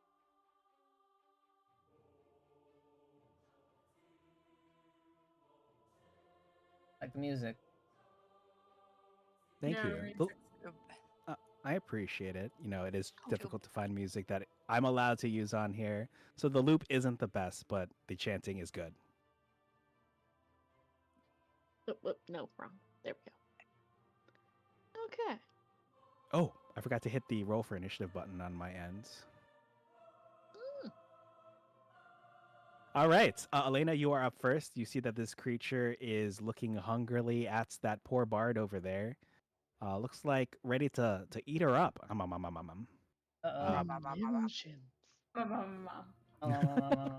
I'm a very professional DM. I'm like, yeah, the pumpkin creature looks over there and he goes like, "Ah, rah, rah, rah." So I could pretty much tell that Yeah, this is you're the bard person trying to eat. Yes, yeah. There's a stringed instrument around her. Okay, I'll be like, okay, pumpkin monster, you don't want to eat them. You want to eat someone like me who is not musically talented. Oh, uh, can you, if you want, for free? Because I know some people ask for this roll, but it takes like a free action or an action on your part. For free, you can roll me persuasion, but because of how convincing that was for me, the DC is not going to be super low for this one. Okay.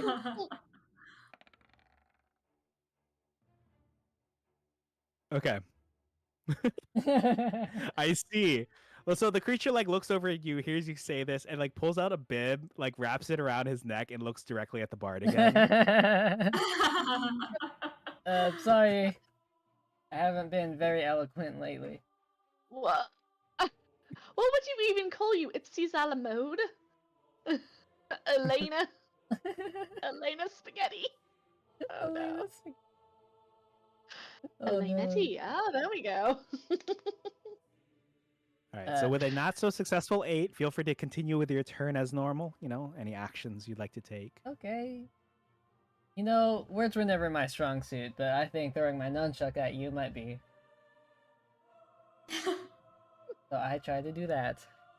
All right, go ahead and roll to hit for me. And as a reminder, chat, anyone can bless a player here for, I believe, 400 of your valuable channel points, Ooh. which will grant a D4 to each player that they can use at any time they would like.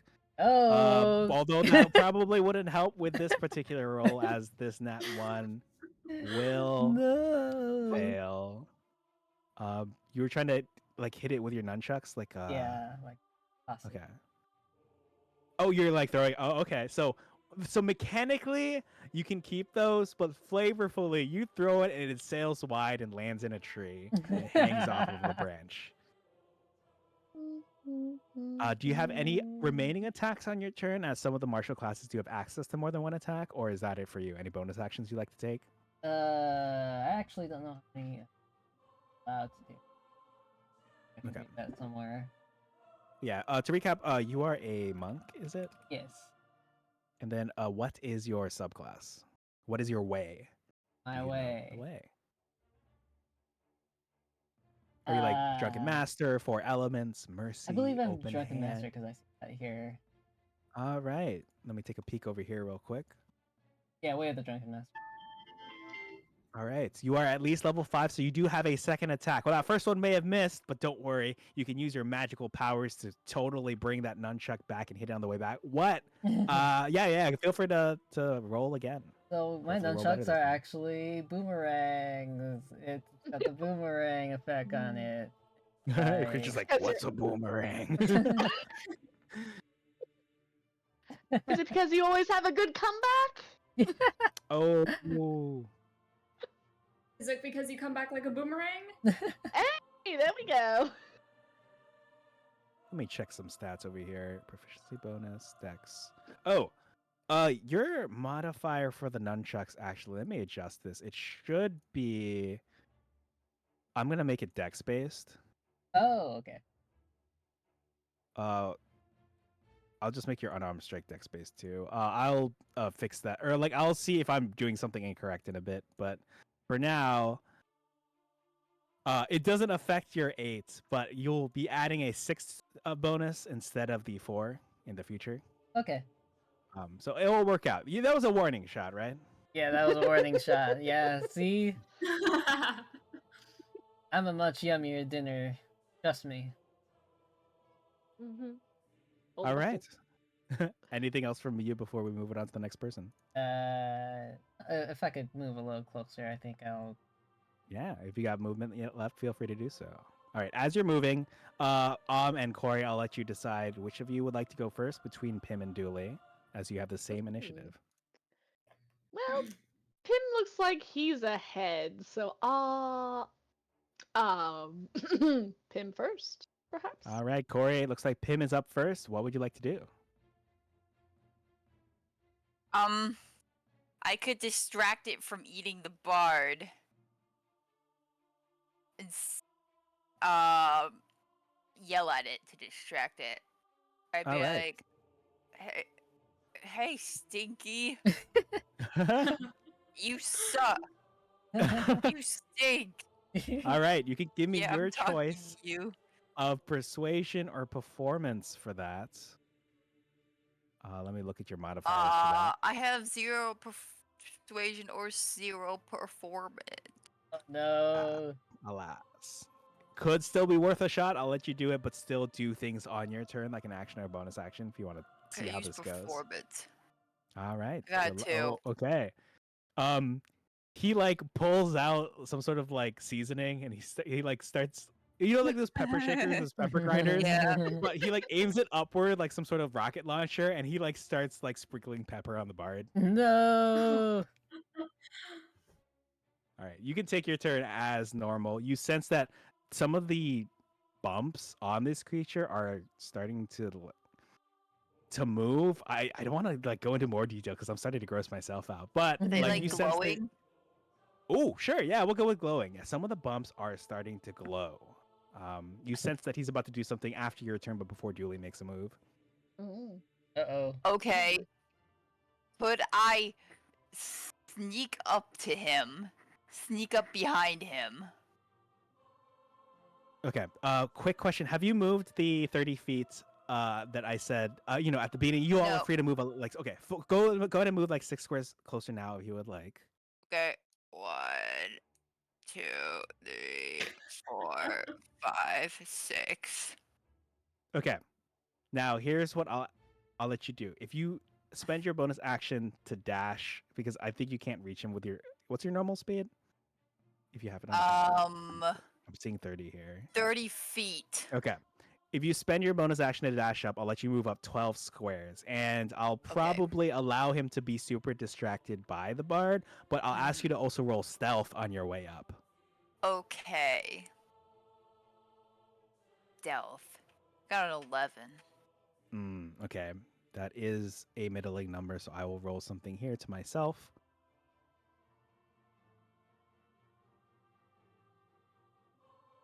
Oh, okay, that is unfortunate.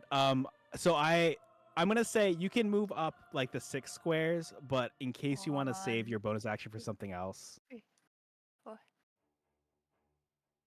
And he is distracted by the tasty, peppery looking part, but he does keep one of he's got multiple faces. One of them is looking directly at you. So I think that this turn, given your distance and your stealth roll of 11, that you won't be able to sneak up behind him. You can still hit him for sure, but you won't be able to sneak up behind him. Okay. What are my spells again? I don't see it on my character sheet. Yeah, So I as a also don't see mine. Oh, okay. Let me do a reverse order here. So for Cassavir, your spell should be on your third page. If you go to the top right, it says Core Bio Spells. You hit Spells, you should see yours over there. Or bio spells. Or Yeah. yeah, I don't see it. I don't see any of them on here. Sorry, this is specifically for Owl first, and then I'll get to Okay. you, Corey. Yeah, so you've got Bio now, Owl, and then one more over, and you'll be able to find your spells. Yes, I see it. Thank you. Okay. Now for you, Corey, I need you to jump over to the Slayers Hangout Discord message. Which one? Here, let me chime in here real quick. Right here, Corey. Okay. There we go. So your spells are up here. Let me reply to this message. As a rogue, you technically don't have traditional spells, but your choices here, and I'll say them out loud for everyone's benefits. You basically have, in addition to these ones up here, you have these weapon actions you can use. So to recap for the class who might not be privy to this, I replicate and then translated a lot of the abilities that Pim normally would have access to the Baldur's Gate 3 into D&D 5e because there are differences between the two systems. So I've attempted to replicate. You have your Flourish, your Piercing Strike, your Hamstring Shot. Those are the three you have available to you right now. Okay.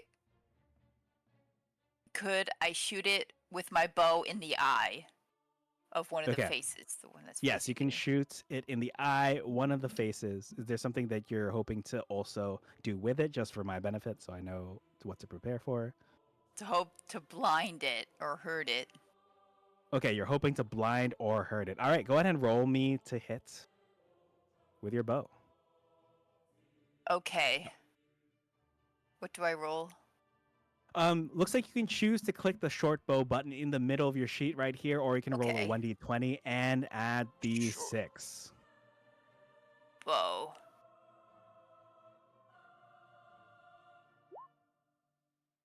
All right, the 23 is successful. You can see the purple button that says short bow in the chat, I believe. Go ahead and click that to see the damage that you're dealing. I could click short bow. Corey, 8 piercing. Did I click it too many times? Perhaps. Here. Well, I normally take the first one. We're going to ignore these first 6 in general that I see on my end. Go ahead and click it one more time, and this one is going to be the one that counts. Okay, it was a bit delayed, so I was like, oh, yeah, you're fine. Roll 20. It's a little buggy sometimes. What? Okay. All right. With a solid 7, which is higher than average for that particular roll, I will go ahead and apply 7 damage to this thing. You hit it square in the eye, which means that I will actually give it a little bit of a blind spot in, I guess it's like the tokens left our west side of the screen. So it'll be easier for you to put yourself into a position to land a sneak attack in on it. Right. Nice. Nice, Pim. All right. So it's a good shot there. Anything else you'd like to do on your turn? You do have a bonus action that you can use to either take the dash action, to hide, but there's not really a good spot for you to hide right there. And you did just strike it in the eye, but you can certainly try it. And, obviously with a dash, you could move another 6 squares in a direction of your choice. I'm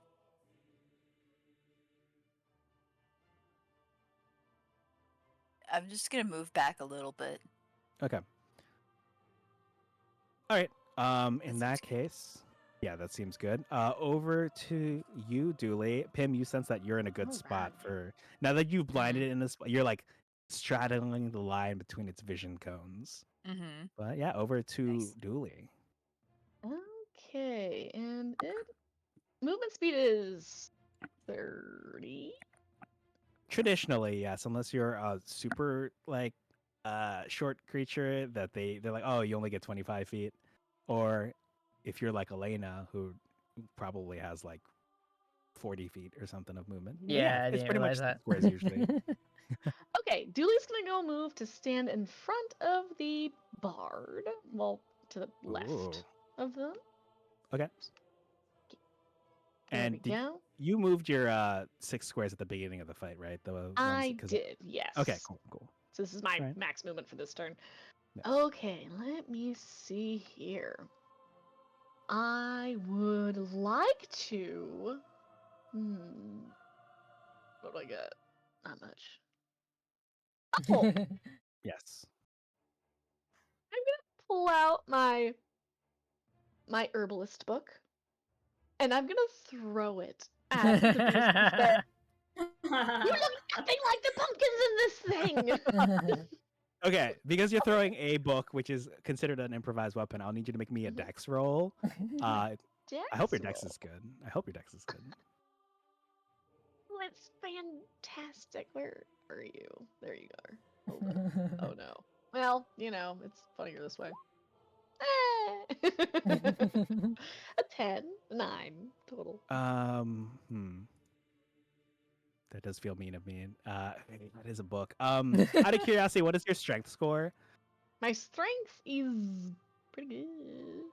Oh my gosh. I see it's 2 more, and your athletics is 5. You know what? I'm going to rescind what I said about you using your dex. I'm going to take that. Okay, I'll either let you take that Okay. roll, or you Yeah. can because if you're hurling a book, right? Yeah. So even though traditionally improvised weapons are the dex score, I am on the game to let you kind of like put weight behind this throw to hurl Yeah. it with your clearly superhuman strength. True. Because as a reminder, a Super gnome traditional strength. person like me in real life would have like a strength of like 10 or 11 if I'm being kind to myself, and 9 if I'm not. So the fact that your strength is really stronger than that, feel free to, you can roll athletics if you would like. True. I was also thinking, books aren't the best thing to throw, so Uh-huh. I don't mind it turning south. This is funnier. Okay. You throw the book, and it is hard to throw things with a lot of paper. Out of curiosity, was there a body part you were aiming at? Eyes, mouth, knees, toes, head and Definitely shoulders? the tallest part I could try to throw at. All right. Take it down a peg or two. You throw the book, and it flips open to that page you were talking about. It looks nothing like the picture in the book, but otherwise, it does not make contact. Well, you need to study a little bit more, don't you? All right. I'll end my turn here, being a little disappointed in myself. All right. I'll end your turn. Before I take it to Casavir, I'm going to go ahead and engage in that legendary action that I keep forgetting to do. I apologize. It's basically those glowing lumps on its back. They shoot out into the sky. It engages in its legendary action, Trick or Treat, and it scatters 2 pumpkins in the far corners of the map. One is here. One is here. Uh-oh. Oh, no, pumpkin scorpions. Pumpkin scorpions. They have like growth that makes it look like they are scorpions. Yes. Oh. Now it is Casavir's turn. And Casavir, I'm so sorry. Did you get to move the 6 squares forward at the beginning, or would you like to do that now? Yeah. Feel free to move closer if you would like, because once again, to reiterate, I kind of like held you back accidentally while the cutscene was happening. Had the enemies appear, be like, "Oh, looks like you're back here." So yeah, feel free to move if you like. So I'm gonna move. Wait, 1, 2, 3, 4. Because I still want to stay behind everyone else. Okay. And actually, I'm gonna move one more. And then I was thinking, I'd like to. Can I cast? I was thinking of casting Cause Fear on the big pumpkin. Ooh, yes. Let me go ahead and look at the spell here real quick. Mhm. Now I'm worried about the 2 other pumpkins. Uh, that won't be good for anyone, actually. I'll cast Cause Fear on the big pumpkin. Okay, let me check some things here. Aha, it is a plant, so it does not like if it were a constructor and an undead, it would be immune. Very nice. It has to make a wisdom saving throw. Got Which it. I'm scrolling up to your sheet. It looks like you have a 15.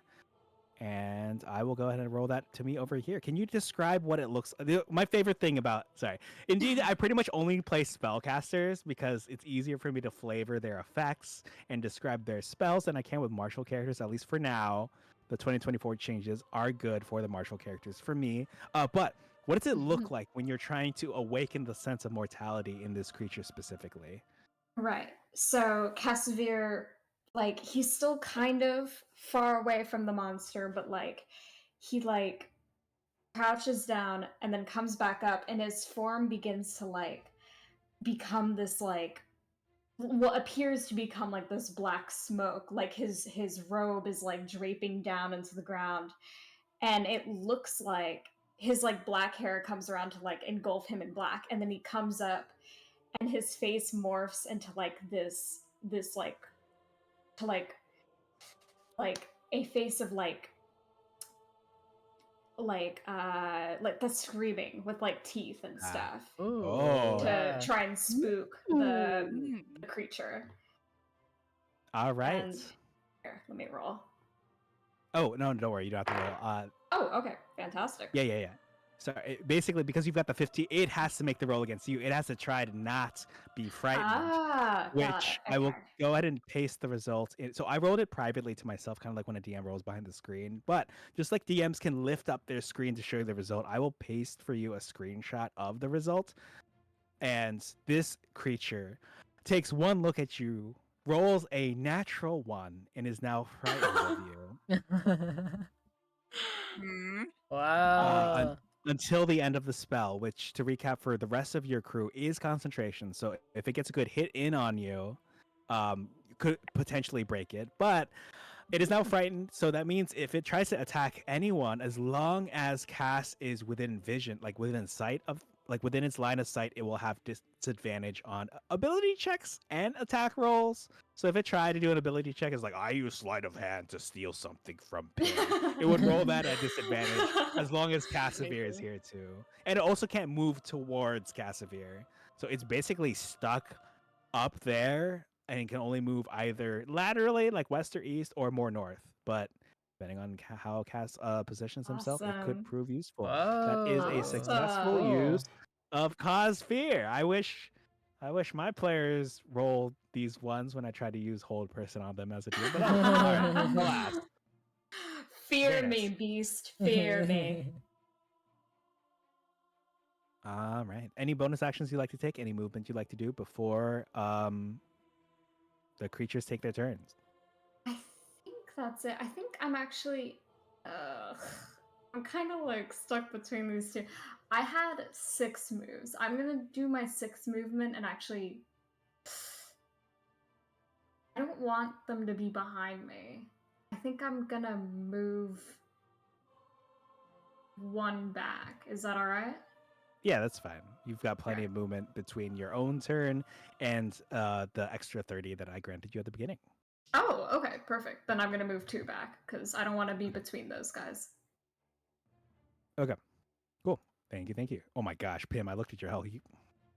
Pim has double Elena's health right now. Really? Wow. I'll have to check some things Really? out later. All That right, doesn't sound but right.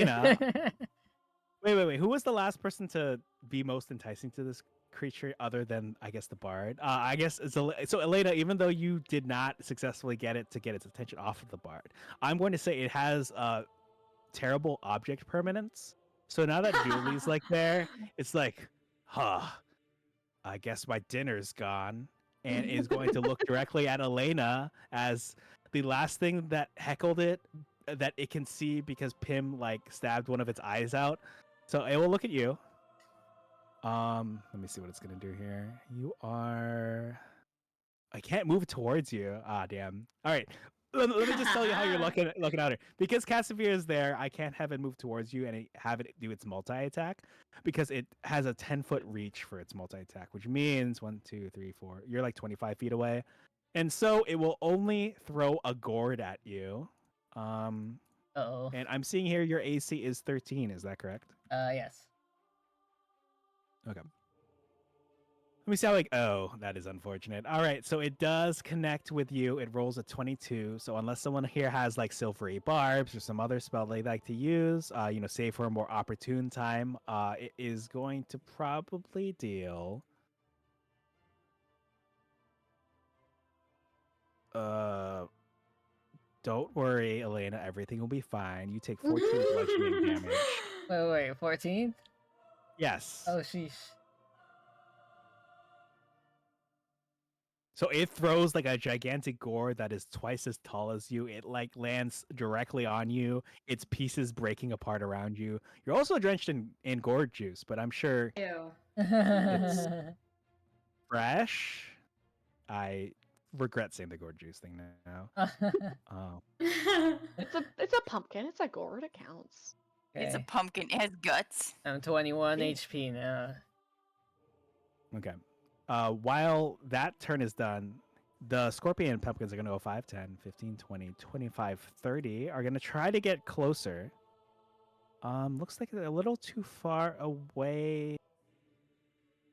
Unless they dash. So they're going to go at least the one on the left is going to take the dash action and move up next to Pim. 5, 10, 15. But already spent its turn moving twice as fast, so we'll get no attacks in. And this pumpkin over here is going to go 5, 10, 15, 20, 25, 30. It looks to be eyeing Elena.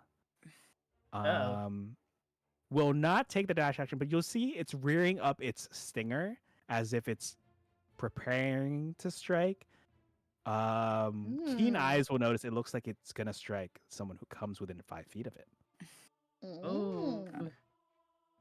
But until then, we are at the start of a new round. Elena, you are up. You'll see that, Pim's gotten a good strike in on this giant pumpkin, who is also like its teeth are clattering as it looks over at Cass, who looks. It reminds me of there's the warlock form of dread that can be held in general in one of the subclasses. So it kind of reminds me of the form of dread there. Yeah. So Elena, you can probably tell that the creature is not going to move in your direction. What would you like to do? Oh, okay. You know what? I guess I could go right up to you.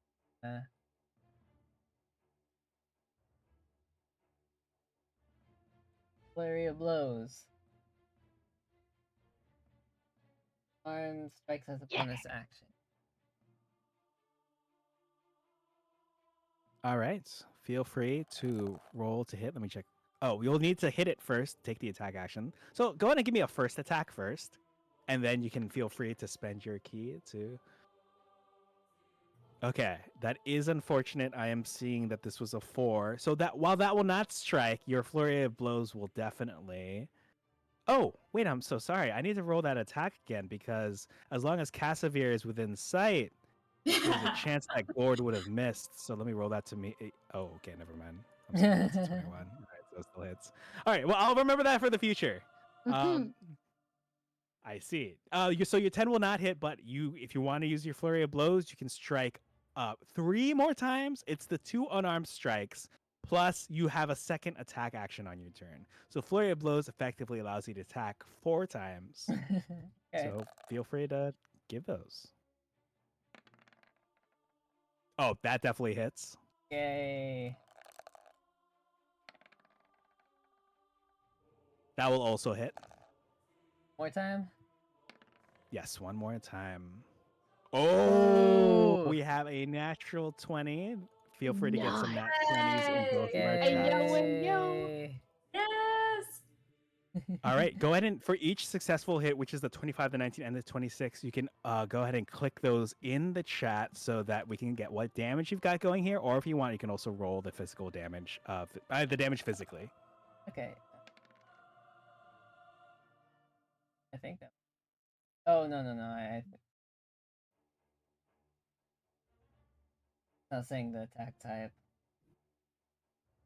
Oh, it's because I may have forgotten to put the What? damage type, but yeah, let me check real quick. Elena, this is the unarmed strike. Yeah, we'll put bludgeoning for now.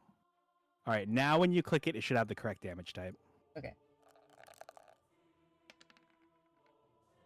All right, so that's a 5, a 3, and then last but not least, let's get that crit damage in there. Yeah. Oh. Nicely done. Okay. Oh, go ahead and click it. Oh, actually, when you click that last one, did you click the unarmed strike purple button directly under your crit? Under the 26? Feel free to click that one. It should roll both sets of dice. Does that make sense? Like you see the 26 in the chat box? Yes. Okay. Let me check something here real quick. Oh, that. Okay, let me click that. Okay. Yeah. There we go. That's more like it. Okay. So I will go ahead and add the 5, the 3, and the 11 to your damage. 8, 19. So that is 19 against this creature. Where are you aiming on this creature, by the way? You successfully hit it with 3 attacks, the last of which is in a critical point of some sort. So maybe you like rip out a, a pumpkin organ, or you strike it in another eye. Like, what are you thinking? How tall is this thing? This thing is at least 10 feet tall. Okay. So, for the first strike, she strikes at the the really tender part of the knee. She strikes that. Oh. Oh. And then I liked what you said the other time. So the next one, she does a little chop and then like grabs with her nails, rips out the Oh. side of Oh. the the leg under that, and then in the last for the crit, she does an elbow strike to the toes to try and break them. Oh, not the toes. Okay. Not the Not the toes. Oh, feet All right. mentioned. I will go ahead and lower its speed. First of all, it can't even move closer towards Casimir, but I've lowered its speed by 10 feet because you crushed one of its toes. Yay! This pumpkin's going through hell. It literally is. All right. Anything else we do before Pim's turn? Yeah, that's it. Okay. It will actually, in retaliation to you, at the end of your turn, it will do a legendary action. It will make a squash attack on you. So it's gonna try to hit you. Uh-oh. With a successful 18. I need you to succeed it on a DC 13 strength saving throw. Dex? Strength actually Strength, for okay. this one. It basically it like tries to squish you and you're trying to stay standing under its pressure. Oh, okay. For some reason, when you said squash, I thought of like squash, like the food squash. Yeah, like it's throwing a squash at you. That's what I keep thinking too reading this because they're pumpkins. So when I look at the stat block and I see the squash action, but yeah. Squinch. Okay. With that strength save is not going to be enough. Oh no. So you'll be knocked prone. It means that you'll be lying on the ground. You'll need to spend half your movement to get up. And if anyone here, I'm not just saying the pumpkin, but if anything tries to attack you, like with this melee attack, then it will be at advantage. But if this pumpkin tries to, oh, I'm sorry, Casimir is still here, so it might not even hit. I mean, things that I'll have to keep remembering. Okay, so it rolls an 8. So while it lifts up this squash. Wait, it's not a squash. It lifts up its like arm, ready to like drive Elena into the ground. It sees Casimir beyond Elena and thinks better of it, and kind of like puts the arm back down. So you are not prone anymore, Elena. Now that I remember, yeah. Ooh, What if I Um, get three. Casimir were to like go hide behind a tree just to screw over everyone else? It's like, okay, well, good luck, everyone. Where's if you know? Oh my god. All right. Well, Thanks, that's it. Over to Casimir. Pim. All right. So what is the status of this monster now? So its toes have been crushed, which is like the fifth worst thing that can happen to you as a giant pumpkin creature. So it's So it's, only so it's it's gonna have a yeah. hard time walking now. Yes, I've reduced its speed accordingly. Its speed has been reduced by 10 feet. Elena has engaged it in combats. There is a pumpkin scorpion next to you, though, who is smiling evilly at you. Unless you're evil, in which case it's smiling goodly at you. What would you like to do? It's chosen the worst person in the party to try to be next to because you can easily spend your bonus action to disengage from it. But what would you like to do? Do you want to attack this guy? You want to attack the pumpkin? Would you like to pick an apple from the trees? I hear it's the perfect season for such things. We can pick apples Pick later. up. Very true. I would like to sneak under the pumpkin and Ooh, try to climb on under. top of it Oh, okay. You want to sneak under, climb on top. Let me check your distance here real quick. to 5, 10, stab 15, its glowing things. Okay. The glowing things did pop off and they are formed the scorpion pumpkins you see beside you, but there Oh. are still those spots where they originally came from, so I'm sure those will be solid weak points. Are you trying to be like are you trying to like sneak up so it isn't aware? Like are you like trying to grip it tenderly and kind of like vault up there so it's unaware, or is it kind of like you're up here now, you're ready to start swinging? I'm just trying I to. Mhm. Well, even if I get on top of it, it probably can't do much at that point. Yeah, I just have And to it ask because notices. you did leave the scorpion. So you have two options to leave the pumpkin scorpion. You can just leave it, at which point it would spend its reaction to get an attack of opportunity on you. Or if you disengage from it, which is a bonus action for you as a rogue, you can escape from it without it even like being able to attack you. Okay, Uh, I guess I'll disengage then because I don't want the okay. opportunity attack. So you successfully disengage. Can I ask you to roll me just a cursory dexterity roll? It's dexterity on the very first column on your very left side, just to make sure Okay. you can vault your way up to the. Oh, okay. All So right. a little Yeah, bit more 16. left than that, because that is the second column. Can you see like on the very left where it says dexterity 317? Yeah, I thought that was Yeah. the saving throw one. Yeah. Or This whatever. one, the saving throws are like if it throws like a giant pumpkin at you. Oh, I got them Or confused again. yeah. All good. I'll probably just take this one because it's very similar. I Okay. got 13. That is good enough for you to vault up. Actually, I should have asked you for acrobatics, but you are able to make it up there. Okay. All right. You are squarely positioned up there. What would you like to do? What are you hitting it with? What are up there? What are the available things to stab it with? So there are the No, two available things to stab. Yes. They're the two apertures, the two openings where the pumpkin scorpions flew out of. It's got the middle part of the its stem, and it's got like at least the three faces here. At least one of the faces would be easily accessible to you. The other two would be harder to get to. But yeah, two openings, like the two holes, the stem, and the face are probably what you can hit. Okay, I stab it in the face.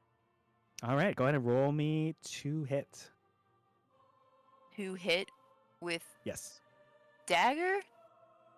The dagger does seem best. Yeah, go ahead and give me a dagger roll. Roll All right, it that twice? is successful. Twice. Just the once is fine for now. Okay. Can you go ahead and give me the damage for that? It is successful. Alright. 5 piercing. And you're going for the face, right? Mm-hmm. Like a particular eye or just the face in general? Just the face in general, I guess. All right. Oof, not the But face. I guess as I many would people stab it say. in the eye because that's like the weakest opening. Okay. Okay, Yeah. I will further reduce its vision on my end. You get a solid hit in on the eye. Anything else you'd like to do on your turn before we take it over to Dooley?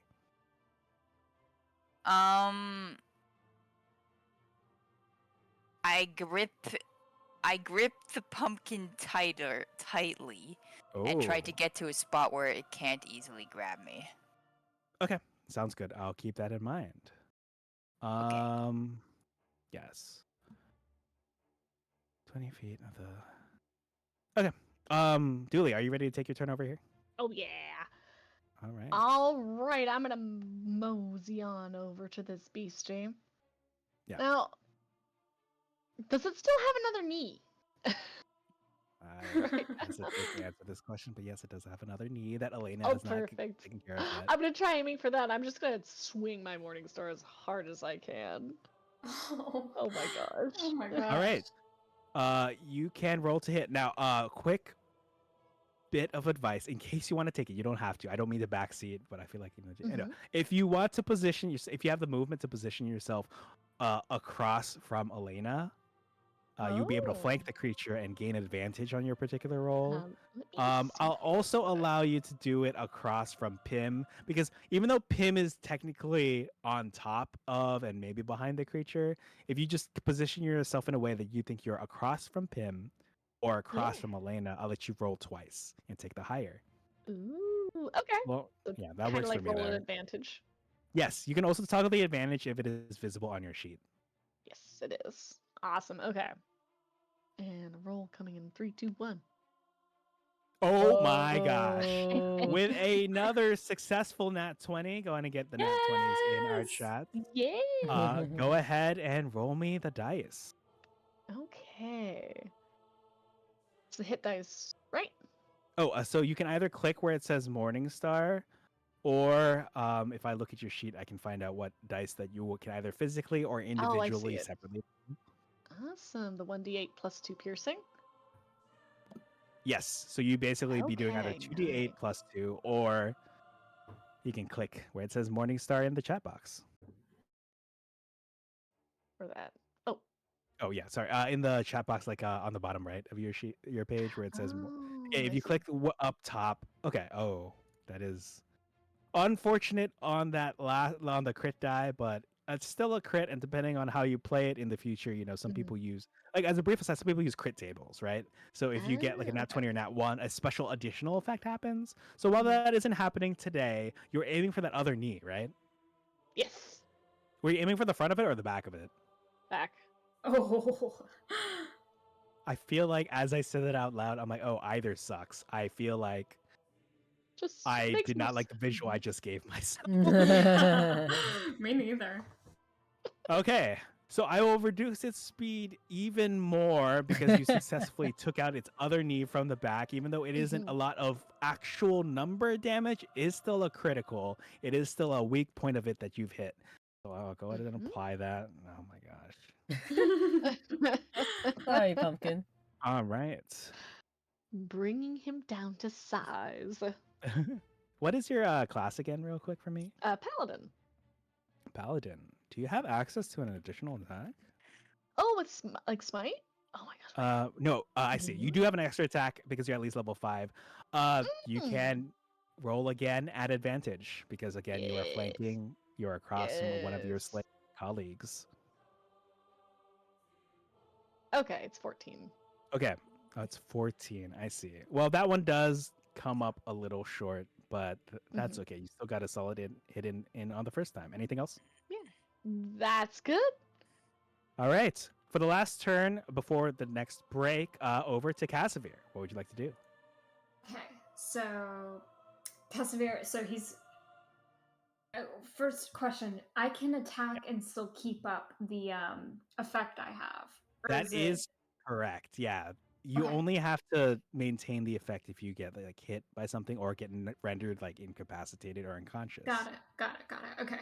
So Casimir is going to turn to Miller and he's going to be like, "Stay back, stay back," and He he's knows. going to. Mhm. How many of these blocks can I do? You can normally do 6. Yeah. Okay. He's gonna go a little closer. Okay. And a question: Yeah. Can others around him still like see his like also see his like effect, like the terror effect? If you want to, yes. It's not like strong on whether or not, but they can perhaps tell you're concentrating on a spell, or if you have this effect, whatever you need to keep things rolling. It doesn't matter to me. I was just imagining like him turning back and being like, "Stay back," with like a face. Wait, that's a good point. Yeah, because if you struck fear Oh into my God, this this is his first creature, fight. imagine Oh. how you look to Miller. Yeah, I don't want to scare the poor boy. Nice. Okay. And so I am going to, let me see. Can I do Eldritch Blast on one of the little goons? The one closest to me, actually. Please do. The Warlock's bread and butter. It would be their honor to be obliterated by such a thing. Okay. And I roll for this one, right? Yes, you will roll for that one in particular. Got it. Okay. I rolled a 12. All right. So with a 12 and your spell attack bonus of 7, that is a successful 19. Go ahead and roll me your damage for it. Got it. 17. 17. Oh my god. Oh my gosh. Is that with your bonus? Nice. Oh, wait. Which dice am I going Oh. to use? Oh, sorry. The damage for your... Here, let me get this going for you. Let me check real quick. It's actually a 1d10 if you have the 10-sided die. So you roll that one. Yeah, sorry. I used yeah. to do 20 for that one. Yeah, all good. You said you rolled a 17 for that earlier d20, right? Yes. Okay. And it's a 10-sided dice, right? Yeah, the 10-sided dice. Okay, I rolled a 10. All right. Oh, oh, maximum damage. All right. So I will apply that. Now, I did forget something. Because you're at least level 5, you actually shoot 2 blasts with 1 casting of Eldritch Blast. So let me double check something over here. I will take that on a 2. I guess I'll take that 17 you did earlier, if that's okay with you, for another successful hit. Can you roll me the damage again? You basically shoot out 2 blasts. The first one definitely connected. Okay. The second one Got it. is a dirty 24 because you rolled a 17 for another Got it. solid hit. Give me another d10. I rolled an 8. Oh, an 8. Okay, excellent. Very solid damage. All right, I'll apply both. You'll see that the pumpkin creature actually looks like it's on its last legs, if you could count the things it has as legs. All right. Nice. Anything else from you? That's it. Okay. Cool. Wait, so I killed. Wait, no, not killed.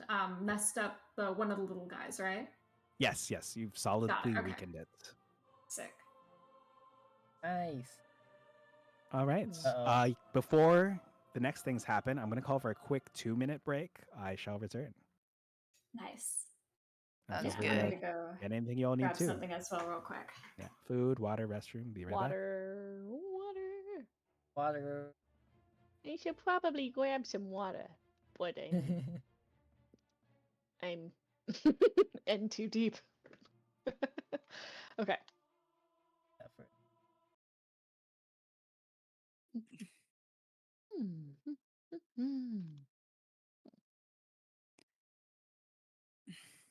That pumpkin's getting fucked up. Worst day of its life. Yeah. Oh my gosh, yes. Good for us. Good for us. Little winners, aren't we? Okay. We're making it into a pumpkin pie. Hey, it's just like we said, we may not be good at mazes, but we're good at fighting.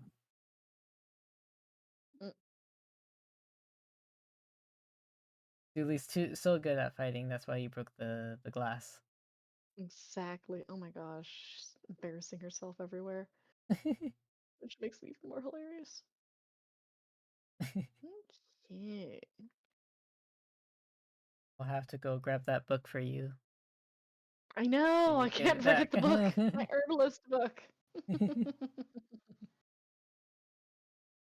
If there are any other plant creatures that we come across, Julie's gonna rank them on a scale of, is this plant-like or is this a monstrosity? If it had been anything else, she might have given it a fair chance, but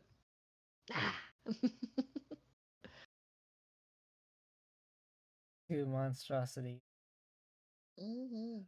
Also, Okay. top hat wielding corn cobs? Question. I thought for a sec that you recognized either of the two tokens that I blatantly, well, not stole, because one of them was art I had commissioned. Same with Cadence, but I thought you Yeah. recognized either of them for a sec. It's like, is it Doctor? No, Doctor like corn something. No, there You're on was the a right track, I think. game. I think Oh, so. maybe not. No, no. Service show or something, but there was a different game that I remember where there was sentient corn. It was like an adventure game, classic adventure game. Uh-huh. And the art style was so like grim and dark, but it was just all like kind of decent humor kind of thing. Very British, should say. I see. I think it was called Maze. Like Maize, Maze. I can't believe I missed making a maze pun because you all are in a Oh. corn maze. I feel like the fruit, Mhm. the low hanging fruit that's off that tree over there. I feel like that would have been good. Oh man. It's okay. I'm here. I'm short enough to grab that fruit for you. Wait, I am the. No, is Corey shorter than me? No, she's not. Even Lex, you are taller than I, but only Oh barely. yeah. Wait, am I taller than you? I don't remember. I feel like that's one of I'm the first back. things we talked about, but Welcome back, hi Corey. Corey. Yeah, just by like a little smidgen. All right, we shall resume when Owl returns.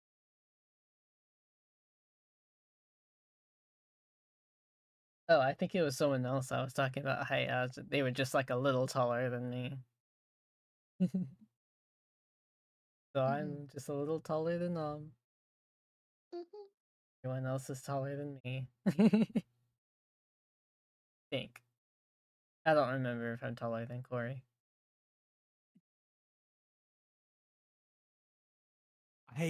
I'm not sure. I feel like Corey might be taller, How but I think I am taller than Lux. Yeah, probably. I'm sure it tracks.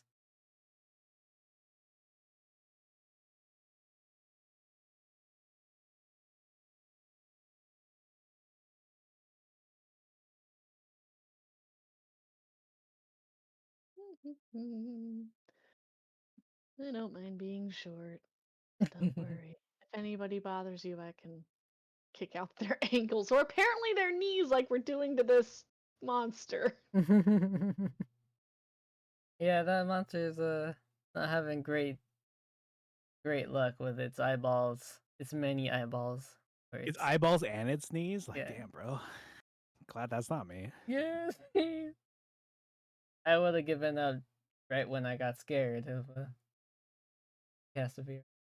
Be like, okay, have a good day.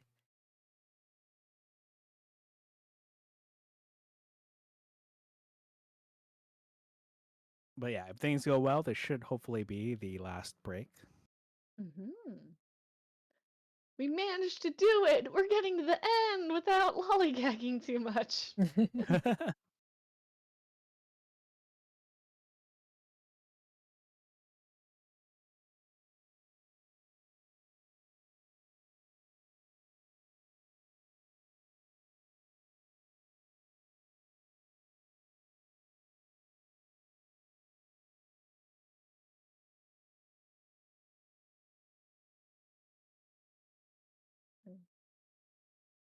There we go. I'm excited to show you all the full maze. Ooh, I'm excited to see it. Ooh. And I can show you the other 3 people who were in the maze. I didn't. Yeah, because I showed a sneak peek of the old guy. And then according to Miller, there were 4 other people in the maze. Right. I remember that being mentioned.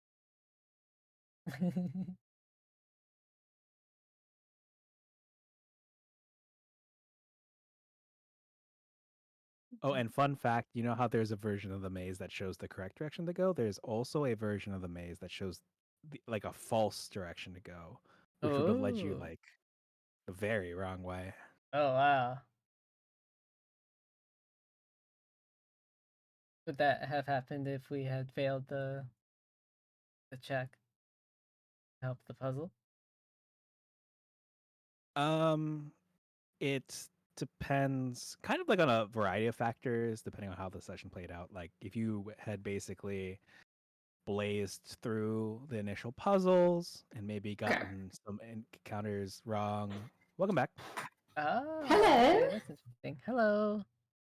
Hello. I was just telling the others that I can't wait to show you all the other people that were in the maze, but also the other version of the maze. Actually, it might not be in there. There, because the version Oh. of the maze you could see had the flames lead you in the correct direction, but there's another version of the maze that has flames leading you in the wrong direction. Oh no. Oh my So goodness. imagine if you like maybe had antagonized Miller or I don't know, done something else in a way where time allowed for like the red herring flames. Uh-huh. Oh yeah, Uh-huh. I'll show them after y'all sometime. Oh wow. Did we miss like NPCs and cool stuff? Like during the skipping? So you did miss some NPCs, but as far as cool stuff goes, nothing really of major importance. You know, you're Okay. more like trinkets and that kind of thing. Got it, got it. All right. Well, you're ready to resume. Yeah. Yeah. All right. Here we go. And as I told the others, this will hopefully be the last break. Let's see how things pan out.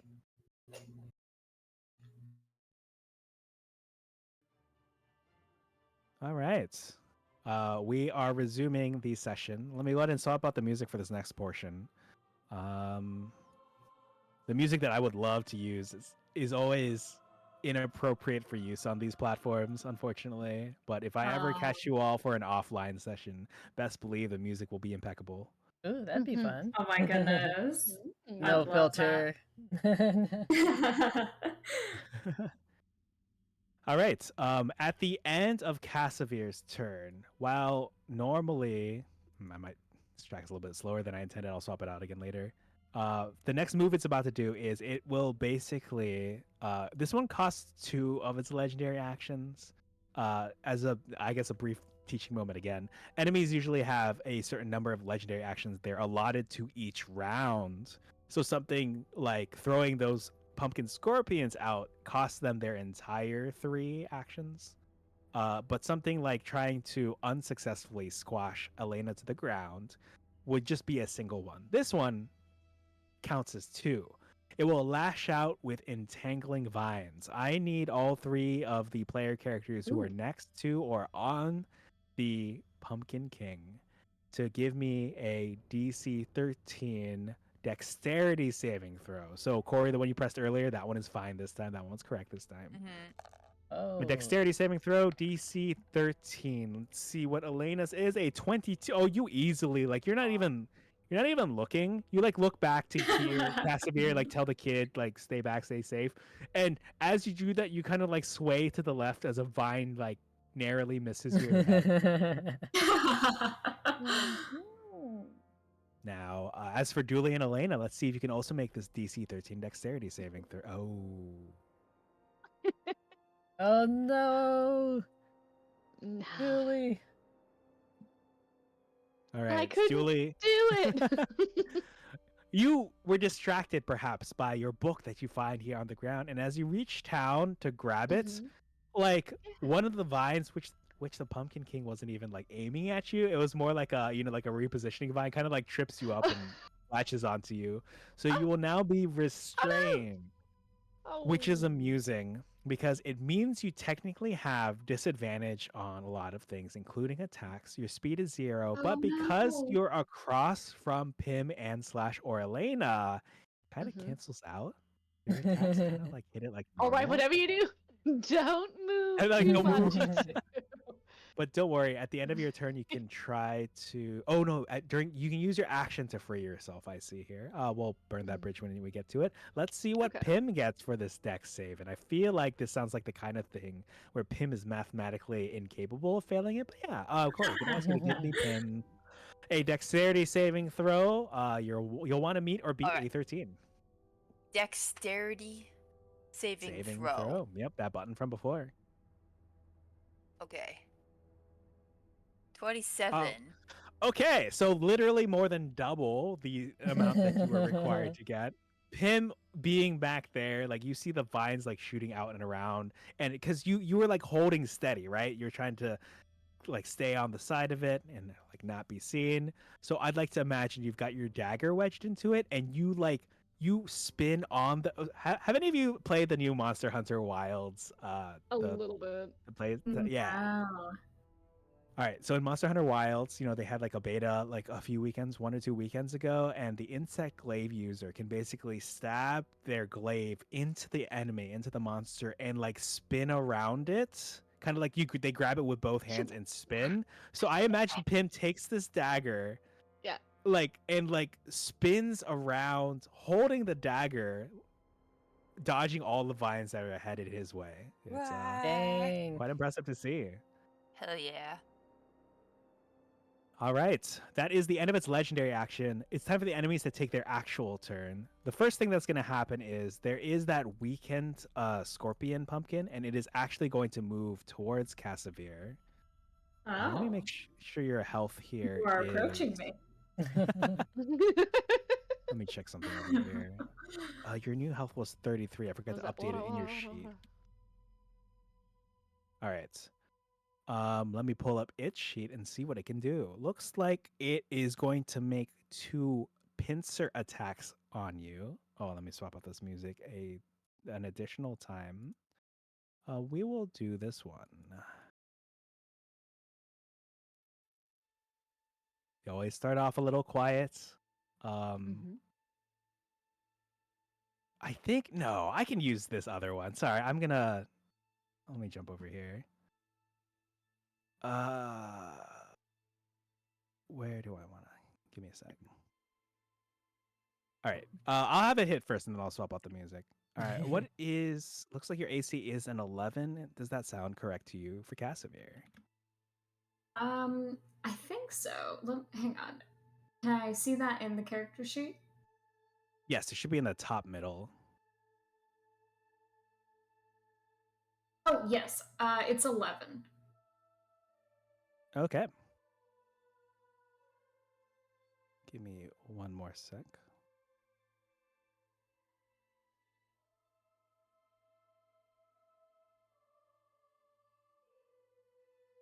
Okay. I believe I am able to use this track, so I will go ahead and swap over to this one for a little bit more intensity in this current encounter. Uh-oh. Okay. So, the pumpkin scorpion, basically, it's like skitters. It skitters up to you.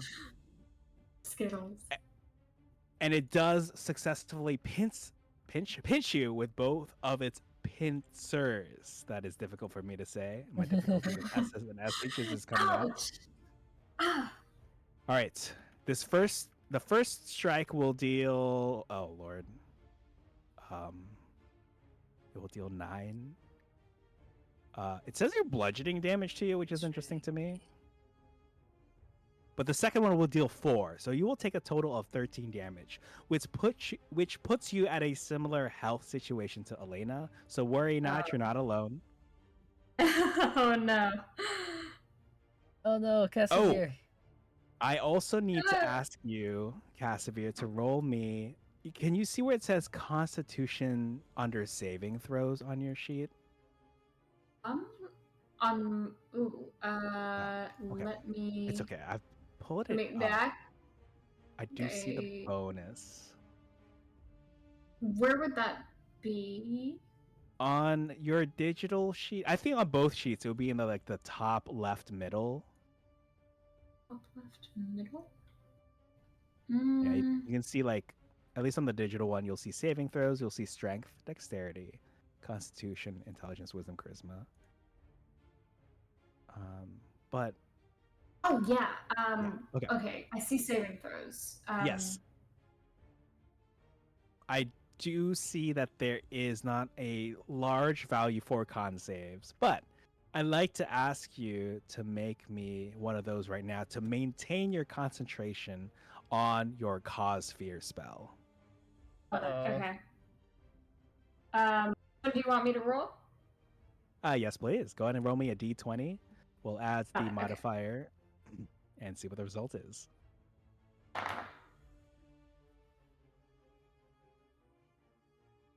I rolled a. Oh God, I rolled a 2. Oh no. Okay. Okay. That is unfortunate. I'm trying to think. Do you happen to have inspiration on you on your sheet? If you happen to I don't remember, have like, yeah. inspiration, but I do know I have something that I got. I think it was. I think it might have been some kind of inspiration because I know I wrote down or I gave myself this little thing to remember I got something. Oh yeah, when you I'm stopped trying me to from remember. hitting the dude. I think that was Yes, yeah, it was like inspiration. Oh, okay. Excellent. If you want, you don't have to. But just like inspiration in Baldur's Gate 3, you can, I believe, re-roll that and take Okay. the new roll. I can. You also don't have to. This just means that your cause fear spell will dissipate. You've gotten some solid use out of it. So if you'd like to save that for another time, it just means. How much health is left on the big guy? Can I see that? Ooh, I wanted you to give me, let's say, survival or perception to Okay. ascertain if like, oh yeah, you fought giant pumpkin creatures before, or like plants, right? They've got tells, like some of its roots might be wilting. Okay, I rolled a 15. Oh my gosh. Okay. So you can tell that it is just above half health. Okay. So still healthy, but you've gotten some solid, or your team has gotten solid hits on it while you've kept the other creatures at bay, at least this one. Yeah. I feel like if I stop using fear on it, it's just gonna start.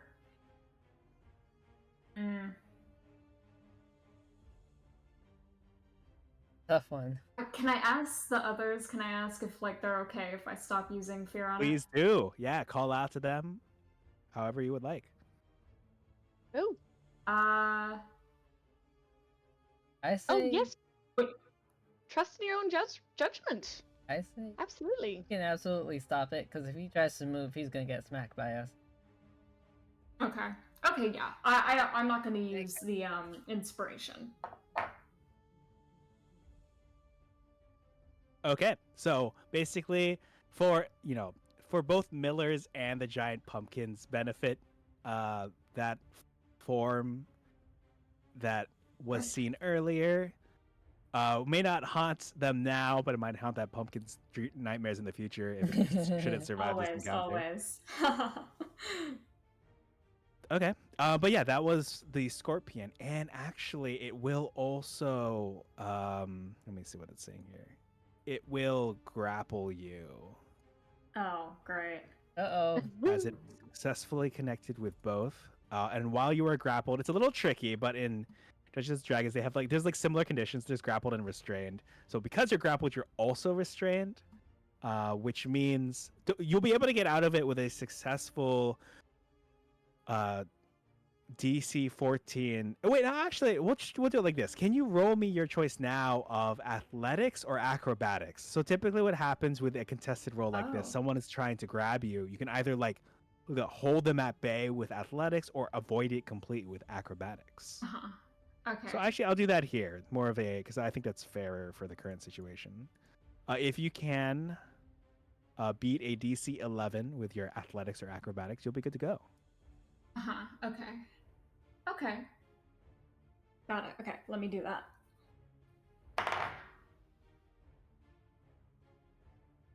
I got an 11. Oh, okay. So, were you rolling? Oh, wait, you got an 11 with a die, correct? Yes. Yeah.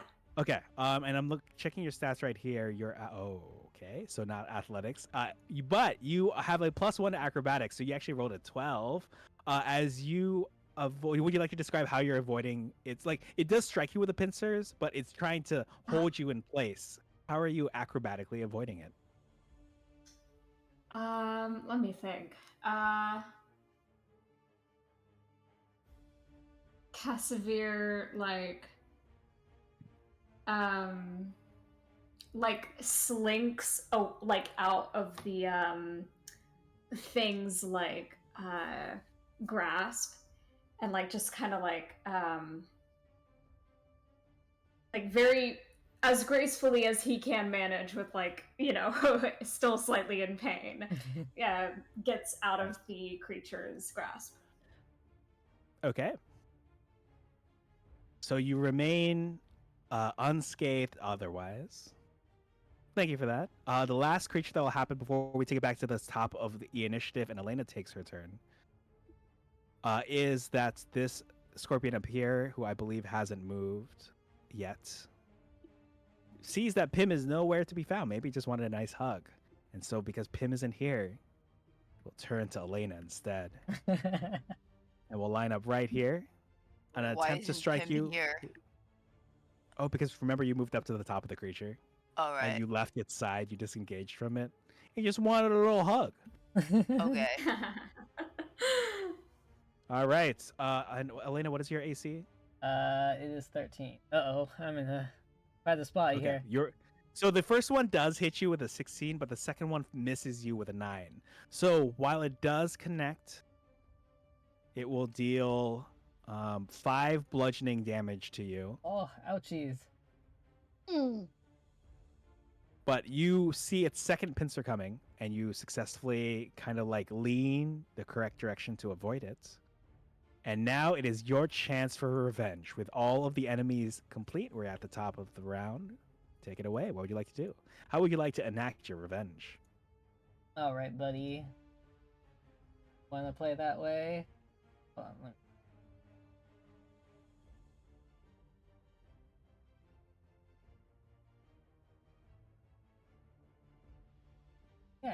Yeah, I'll just smack the little scorpion. Oh, you're smacking the scorpions. All right, roll to hit. Let's see what you get. That is a successful connection. Go ahead and click the damage, and feel free to attack again if you would like. If it's still up, we'll see how much damage you deal. Nice. Okay, yeah, I'll smack it again. All right, let's go ahead and roll to hit. Oh. Another successful connection. Go ahead and give me the damage there. Nice. Okay. You can tell, or at least both you and Cassivir can tell by the wilting and the drooping, that it is just about to go below half health. So you've got some solid hits in on it. It will definitely think twice before attacking you again. Anything else you'd like to do on your turn? That's it.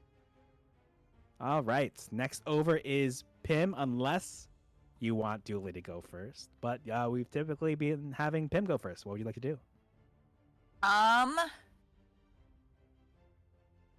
Can I move over to any other part of its body and stab it? Yes, you may. I'd like to ask you to give me acrobatics. Okay. To kind of successfully make your way over there. This is gonna be. Oh my gosh! 21. You could just you walk. I'm like, are you like Spider-Man? Because you're walking over. I'm like, wait, gravity. I just said laws of physics. Huh? I'm incredulously looking at you as you saunter over and stroll to the desired portion of the Pumpkin King that you were like. Where are you walking to? I guess the front of it. Its front face. Its front face. Whoa. All right. So you saunter over there. Would you like to stab at it with a few daggers? Say it's knife to meet you. What would you like to do? Yeah. Say All it's right. knife to meet you and stab it in the eye as hard and deep as I can. All right. Dang.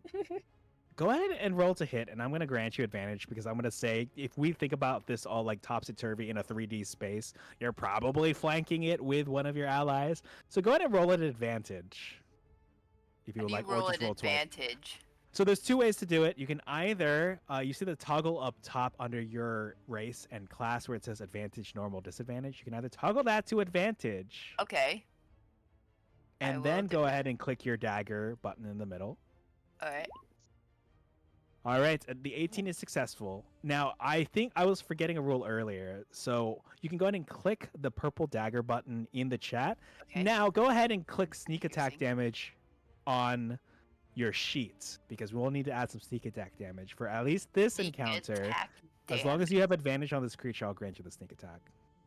Okay, get 17 sneak attack. All right, that is 24 total on this thing. Holy So cow. I will go ahead, mark it off as, if I'm doing my math correctly here, 38. It is below a quarter now.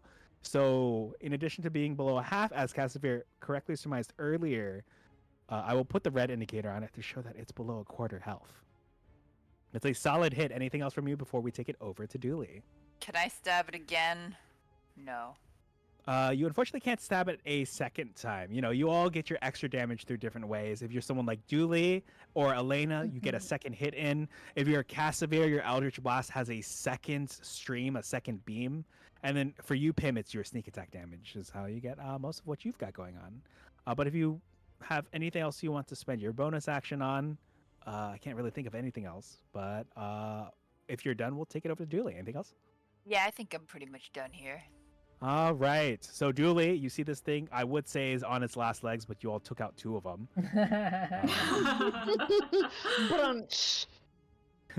All right. You are up, and it has asked me politely to remind me that it does have legendary action. So I'll be sure to do that after your turn. But if there's anything you'd like to do now before it gets set off, feel free to do so. All right. I am.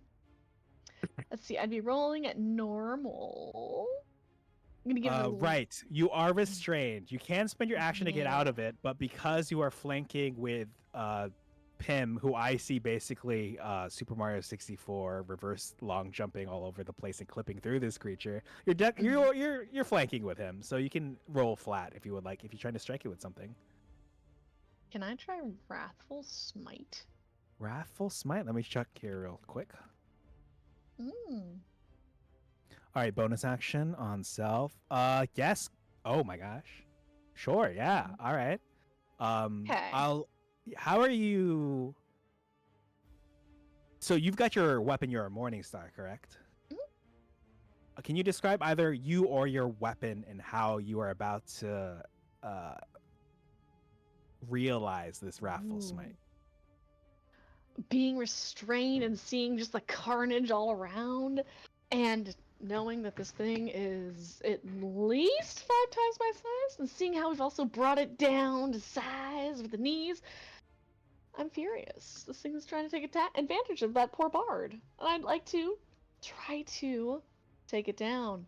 And the color of this, like there's sparks of red and orange flying off of my morning star.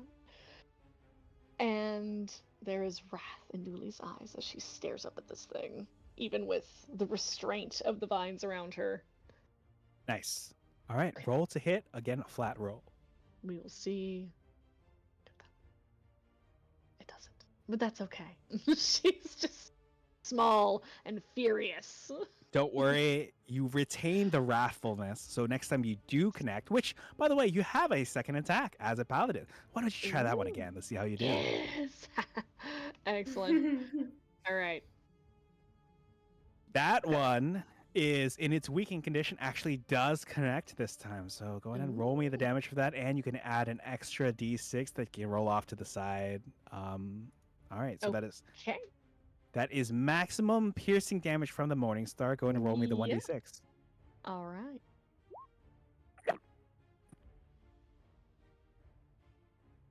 Okay. That's 4. So it takes the hit both for Mhm. both types. It wails in pain. Anything else from you before it does something on its turn? Or at the end of your turn, not on its turn before Casimir goes up. That is good for me. Okay. So on this is gonna be interesting. At the end of your turn, Pim, I gotta pick you up here real quick. it is going Mhm. to immediately leap to a new advantageous position, All right. Oh. taking Pim with it because you're on top. Unless you want to jump off. Wow. As you feel it leap, are you trying to hang on or would you like to come off of it? So it's just trying to move. I think Yes. I'll hang on to it. Okay. We'll go 5, 10, 15, Oh my gosh. 20. It will leap 20 feet in this direction. Now, normally, when a creature moves, it triggers attacks of opportunity, but for this particular move, it will not trigger any attacks of Oh, opportunity, moving damn. itself into a more advantageous position for something that's going to happen at the end of Cassavir's turn, unless it doesn't live to see that day. Cassavir, you are up. You're beset upon a pumpkin scorpion beside you. There's one directly beside your new pal, perhaps, or acquaintance or colleague, Elena, up to the north. And you kind of see it like leap into the air and land with a heavy thud right over there, thinking it is free from attack. What would you like Got to do? it. Okay. So I do want to get rid of this little guy that's like on my tail. But I don't want to. Would like possibly another round of Eldritch Blast take out the little scorpion thing? Because I kind of just want to get rid of it. So it will, but I have to bear some bad news to you. You've got two choices. Because you're making a ranged attack, but there is a hostile creature within 5 feet of you, you'll be rolling those at disadvantage. So you'll be rolling twice and taking the lower, which is still, you're powerful enough that you might still hit. So you can either do that from this position, or you could back away, triggering an attack of opportunity. It might get a little quick snip at you, and then blasting it like normal with your 2 beams. Whichever one you think would be better.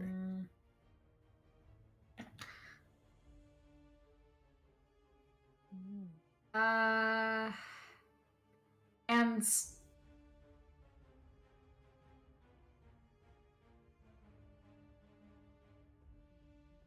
Oh, sorry, what was that last thing? could I? Yeah. Question. So Misty Step is not an extra thing I could do. That wouldn't take up my main action. That is correct. If you have access to Misty Step, which I think you do, it would be a bonus action. So if you want to reposition yourself within 30 feet away and then cast Eldritch Blast, you're allowed to do both because also Eldritch Blast is a cantrip. Oh. Okay, I would like to do that. All right. Let me check something here real quick. Okay. Yes, you do have access to Misty Step. So what does it look like for you to teleport up to 30 feet in a direction to a place you can see?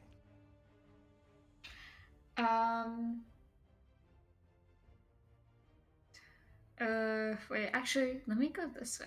5, 10. And of course, you will also have access to your movement afterwards. So if you want to teleport somewhere, move 2 or 3 or 6 squares, and then blast, and then finish out your movement, you're more than happy to do so. Okay, got it. So Cassavir, he waves a hand and he just vanishes in front of the little scorpion guy.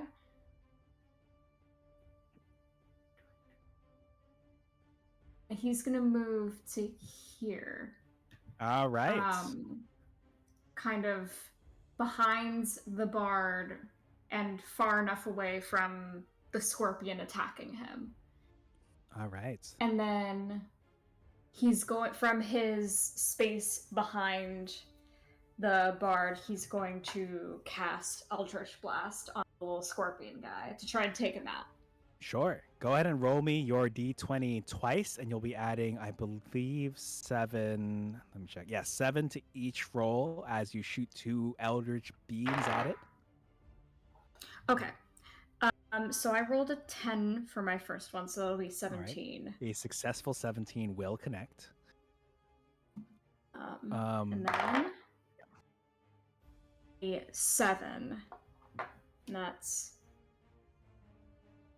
So the 7 plus the 7 is a 14, which 14. Will also connect. Go ahead and roll me the d10 twice for your damage. Got it. Okay. First one I rolled was a 5. Okay. And It is still then up with that 5, but you're about to hit it with the second one, and 9. all right, with a successful 5 and 9, would you like to describe how this pumpkin scorpion falls to your Eldritch Blast? Woohoo. I'm going to say, I mean, based on what I know about Eldritch Blast, I'm just going to say the pumpkin scorpion explodes. Hell yeah. The pumpkin just explodes and the insides like just come out. Oh, Jesus. Ooh, gruesome. Delicious. Mm. Mm. Yep, for that pie later that was cited. Very nice. Ooh, delicious. You do have some movement left if you want to take any additional normal walking movements. Otherwise, But how much can I do? How much walking? up to 6. Since you only teleported this turn, I don't think you did any walking, so feel free to Oh, walk yeah. 6. Okay. You could go like take a little stroll I into the mean, woods. The leaves are I nice. kind and of just pretty. want to situate him so he's as far from combat as possible. Yeah. So I'm just I'll just do this. All right. Okay. At the end of your turn. Oh wait, no, this is a his turn situation. Okay, huh? The Pumpkin King at the end of your turn thinks that he feels something crawling around on him outside. This is a little unorthodox, but I want to try to give the players more agency in a situation like this. Corey, can I ask you to have Pim make me a stealth roll? What I'm doing here is it can technically sense you. So it'll be attacking you straight. But if you can roll high enough on the stealth roll, oh my gosh. I'm treating it as if he's trying to strike you at a disadvantage because he like has an idea where you are, but he can't see you. So with a successful 24, I'm having him roll twice. And Corey, what is Pim's AC? If you happen to have it, I can check in just a moment after I put these rolls in. AC. I'm seeing a where did 14. you find that? It's in the top middle of your sheet, next to your initiative. So it says for you 14. Armor class. through- Oh, 14. Yes. All right. So it rolled twice, and on my side, it rolled a 22 and a 10. Whoa. And because it's a disadvantage, again, it can't tell where you are. We're taking the 10, which is lower than your 14. So it misses completely with this attempted squash at you. But now it's going to take its actual turn. And while it doesn't sense that you're nearby anymore, it looks down at Elena and Dooley and is going to spit pumpkin seeds in a line at Elena and Dooley. I need you both to make me a DC 13 dexterity saving throw. Ooh. Now, this should be no problem for the monk Elena, because I believe dexterity saving throws are your actual bread and butter, something you automatically get proficiency in. But let me take a look over here at Dooley, and I do see that it's not necessarily your strong suit. Okay, so as expected, Lux rolls a 13 for Elena, resulting in an No. Yeah. Okay, let me roll something here to myself. Oh my gosh. So, Uh-oh. this is very interesting. I'll show you all the dice later. It is good. So, Lux, it's good that Elena saved on this. Julie, you were fine either way given these rolls, which looking at this is actually kind of high. Let me send a screenshot over here to you all. Elena, you will take 13 points of piercing pumpkin seed damage. Julie, you'll take 17 points of piercing pumpkin seed damage. 13. Yes. I'm on the Wow. floor pretty much. My gosh. Was okay. All right. All right. You see that the form of the pumpkin is a little thinner, a little leaner, but I will roll this 1d6 right here. Ooh. You see that after it spits out all these seeds, it has like grown thin and lean, but it starts to widen and fatten and thicken as if it is filling up with more seeds. But until then, Elena, over to you. I'm gonna be honest, guys. I'm pretty much at death's door here. Oh Oh no. goodness. Do Uh, you have a potion do I have of potion? some kind? I have basic chocolate that I was gonna give Ciara that I Oh. forgot. How long has it been in your pocket? That's a little. Oh, how long has it been? Since Valentine's Day. That's not that long ago. Hmm. Just a. Well, as a reminder, the giant pumpkin is below a quarter health, as indicated by the red icon. You can tell it's weakens. You're right. You know what? Why? Why worry about all that? Can I try to throw this scorpion pumpkin at pierce? Use its claws to pierce the big pumpkin. Oh, you want to throw the pumpkin? Please do. Well, go ahead and give me an athletics check while I grant a bless to Pim, courtesy of Harley in chat. Ooh, nice. Nice. Is it like Mario and Bowser style throw? Yeah. Right? Yes. Perfect. Nail it.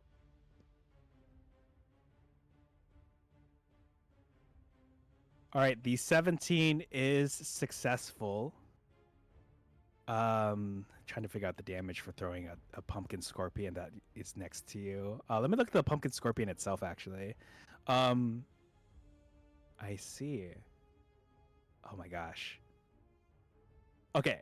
I'll make things easier for myself by asking the player. Do you want to aim it so its pincers are aimed at the giant pumpkin, or that its tail, the stinging tail that Oh. I forgot to use on you all, is aimed at the pumpkin?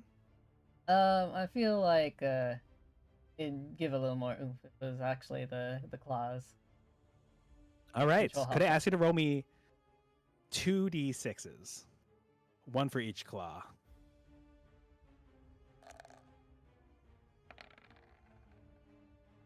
Ah. Okay, interesting.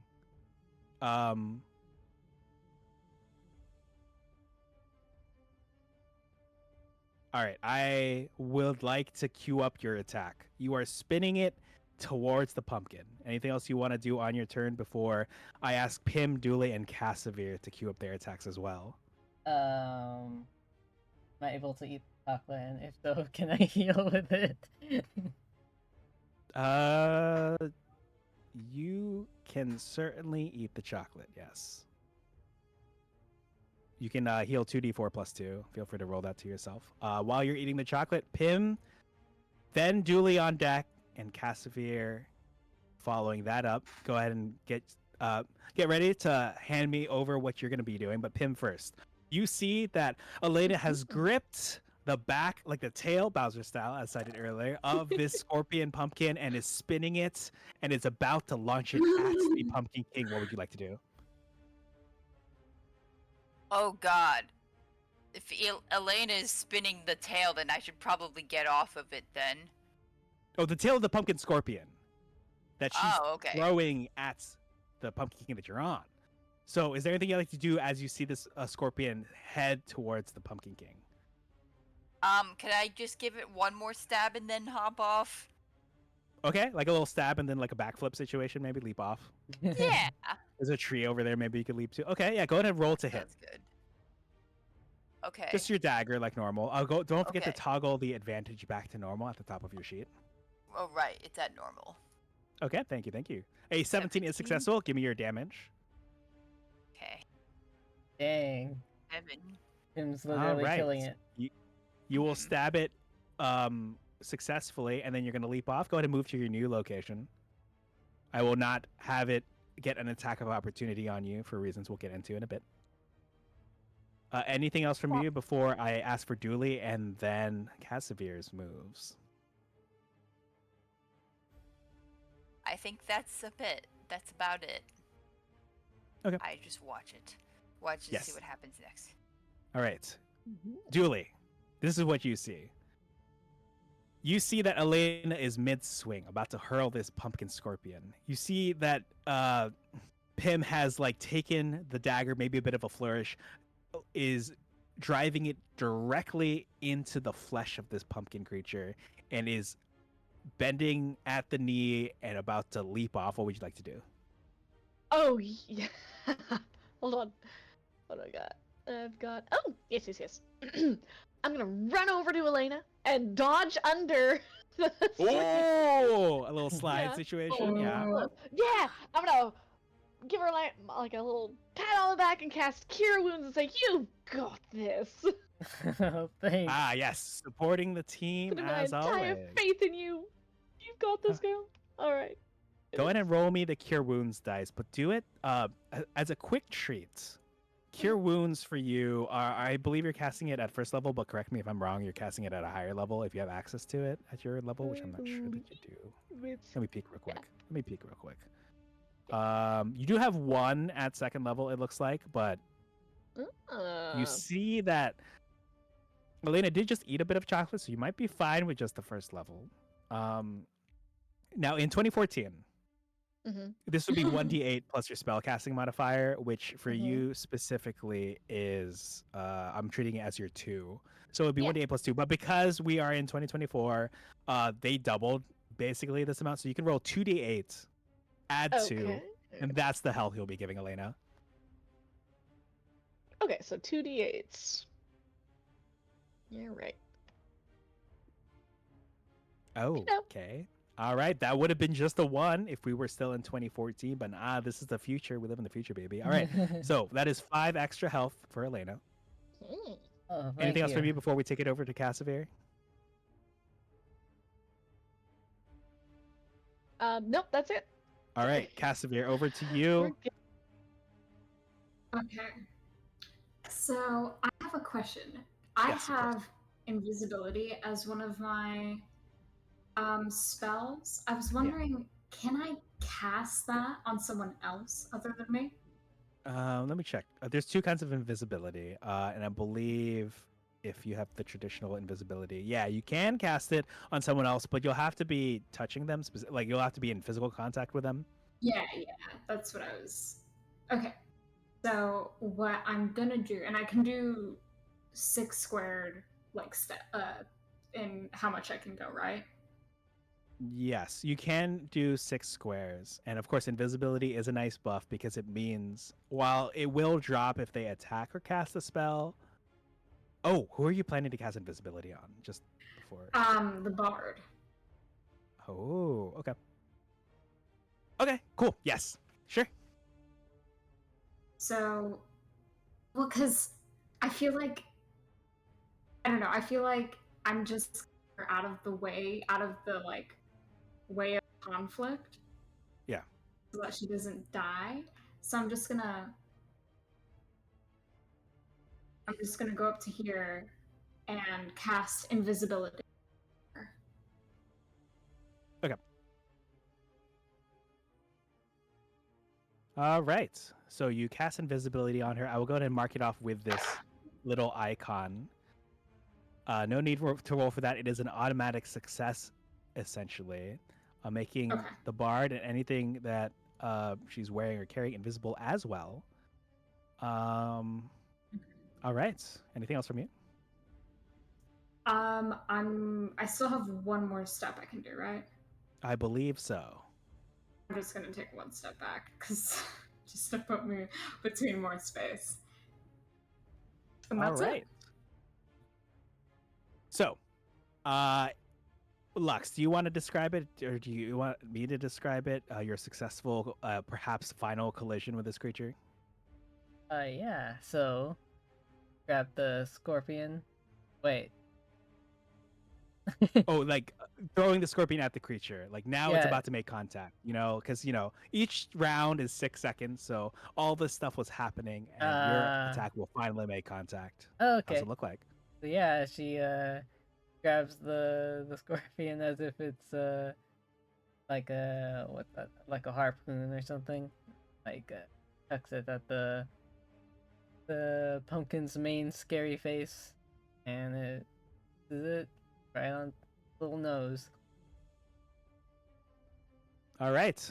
It successfully connects, causing a great deal of pain and damage. It actually, because the flesh of the Pumpkin King was so weakened, the entire, it kind of sails through.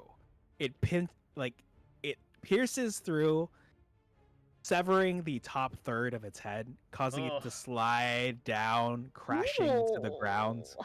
And it bellows in rage, and it looks around for the closest target to, or a desirable target for it to basically unleash its rage on. It looks to where the bard used to be, has this look of confusion on its face, and instead turns towards Pim as Mhm. you've leapt over there. It sees new blood, a creature it's not seen in this fight before, theoretically. If we ignore the first hit on it, it turns to you, and it rushes towards you. 5, 10, 15. As it screams and wails, you see its flesh begin to bubble and boil, and it explodes. I need you to make me a dexterity saving throw to avoid the effects of its blast. No, Pim. Woo. Oh no. I've had it too easy. Now it's catching up to me. I got a 19. Okay. With a successful 19, all you do as it like runs at you, it's like swelling and bulging and it's about to explode. All you do is lower down to one knee. It explodes and none of it gets on you. None of the gore juices, all the chunks go flying. They like go over you and around you, but you're like, "Oh, you've stabbed it in all the right places. You know exactly where to kneel." And you escape unscathed. Woo. Nice. Nice. And with that, I will declare you all victorious as the final scorpion also Hooray! falls. Yay! Whoa. What a battle. Got it! Mhm. Wow. All right. Successful battle. You've defeated both of these smaller spawn scorpions, and its final desperation move would have been to run up to someone and explode. And man, oh man, was it gonna totally just it? Oh, I guess no bard dies today. Hooray! Hooray! Yeah. I knew it. As a few things as we Got wrap this. up, let me go ahead and remove this turn order. Cassavere, you can get your invisibility spell slot back, especially because we were pretty much at the end of the battle. Elena, you see that your chocolate is magically regenerated. It was the final turn of combat. It feels bad to, and obviously y'all will get a long rest after this, but you at least get your chocolate back. Thank you. Get my book back too. I picked it up. I got ensnared, but it was worth it. All right. And as the fight has subsided, that explosion actually was enough to wake the rouse the sleeping bard. Not that you all can see this. Hey, Let me where'd the see how bard long go? it does last. Casimir is more than able to drop it early if he wants, but if he doesn't want to, that's fine too. It lasts for an hour, it looks like. Wow. I can drop it now. I don't want to keep her invisible. She's gonna be really confused. All right. The bard sits up and she's like, "Oh, what happened?" Oh, Casimir's gonna go up to her and he's gonna be like, "Oh, are you all right? Are you all right? Like, are you wounded?"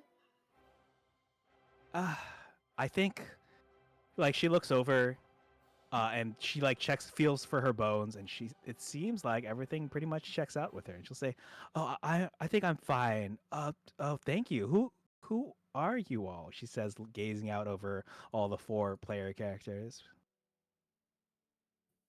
Oh, Ooh. I'm We're the Who are Sleighers. you? We keep people safe. Isn't that right?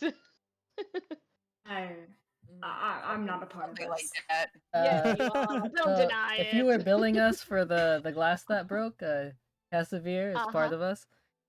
Mm-hmm. No. It comes from money, and it's all good. It's all excellent.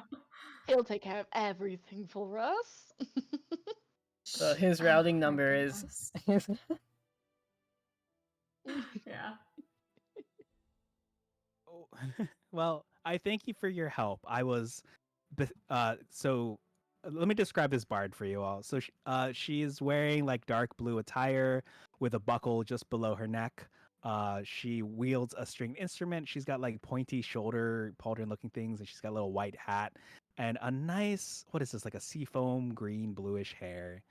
And she smiles warmly at you all, and she'll say, "Well, I was saving these for a rainy day, but I feel like I should give these treats to you all. 'Tis the season, of course." And she will hold out I think 4 different little what are these called? Treats for you all. There is a yellow bag with an orange rim that looks like a leaf. There's a brown bag. There is a like like those little daintily wrapped, like lin is it lint truffles? Lint? What is Yeah. Yeah, like a lint truffle like wrapped, and then Mhm. a bag with a pumpkin on the front. If anyone wants a particular treat that she has going on there. Ooh. I'll take Casimir will take the lint truffle. Okay. Ooh. Thank Lily will you take the very much. leaf one. All right. Lint truffle for I'll take- Casimir. I'll take the other one. The leaf bag is for Dooley, I believe. Yes.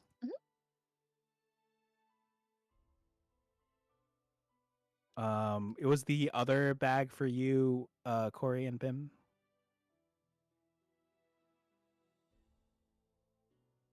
Oh, there's 3 bags actually. Like, Okay, is so there 3 bags? Yeah. yeah, so there's the white and orange Ooh. one that Dooley just took. There is the one with the pumpkin that hasn't been taken yet, and then there's a brown one that hasn't been taken yet. Okay, I'll take the brown one. All right, the brown one goes to you. Let me go ahead and copy this image over here. And then last but not least is let's see, the truffle was taken, and then the bag with the pumpkin on it. This one will go to Elena. Ooh. Mm. Did I not have Oh, these? that looks nice. I thought I had these ready for chat as well.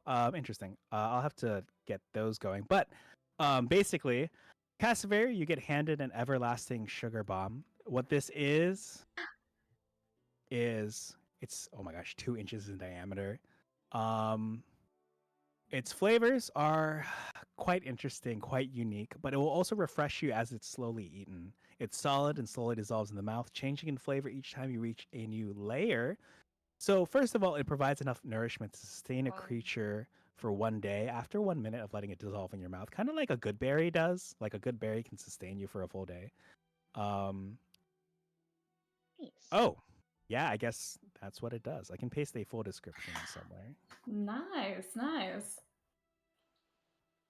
They All just right. try to talk to him while he's eating it, and he's like, no.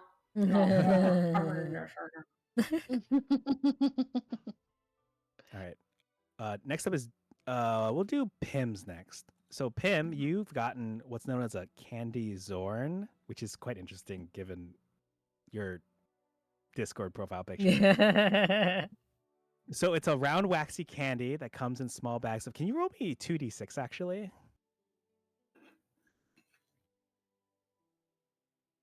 All right. Yeah. Roll 2d6. 9. Ooh. Okay, so there are 12 pieces of this candy in here. Each one is traditionally either orange or yellow, but always has a narrow reptilian pupil drawn at its center. Eating one will cause your eyes to turn orange or yellow, your choice, and your pupils to match the ones found on the piece of candy. After 1 minute, the effect ends and your eyes return to normal. But the bard will introduce herself. She'll say, "Sorry, my name is Sid. It's nice to Sid. meet you all." Yes. Our Here, pleasure. this one's for you, and she'll hand this one to she'll hand it back to Pim, and she'll say, "Some of those might not be candy," and she'll wink. Oh. Some of those are bad. poisoned. Actually, you know what, Pim? Can you roll me a d20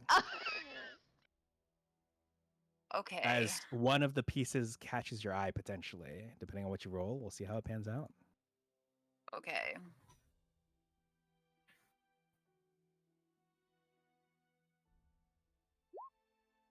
Okay, a 10. 10. All right. So you kind of like pick up a piece of candy, and honestly, it just smells and feels like a normal piece of waxy candy. So you don't know what Sid is talking about, but you sense you'll find out down the line. Hope perhaps, yes. That's a little sus. Right. I'm sure it'll be fine. Next up So I can change is my eyes yellow. yeah, yellow, and it kind of matches because you know how like reptiles have a certain kind of like eye shape. Yeah. It's like that. Mm-hmm. Okay. Ooh, Oh, I do have interesting. it ready to go over here. Who else would like to go next between Dooley and Elena? Elena, do you want to go next? Sure, let's see what this does. Okay, Elena, you have I believe it's this tote of tricky treat sugar bombs. Mm-hmm. Let me just find this last one. Get this going over here. Okay. So let me put these up over here. So can you roll me 5d8 actually? Yeah.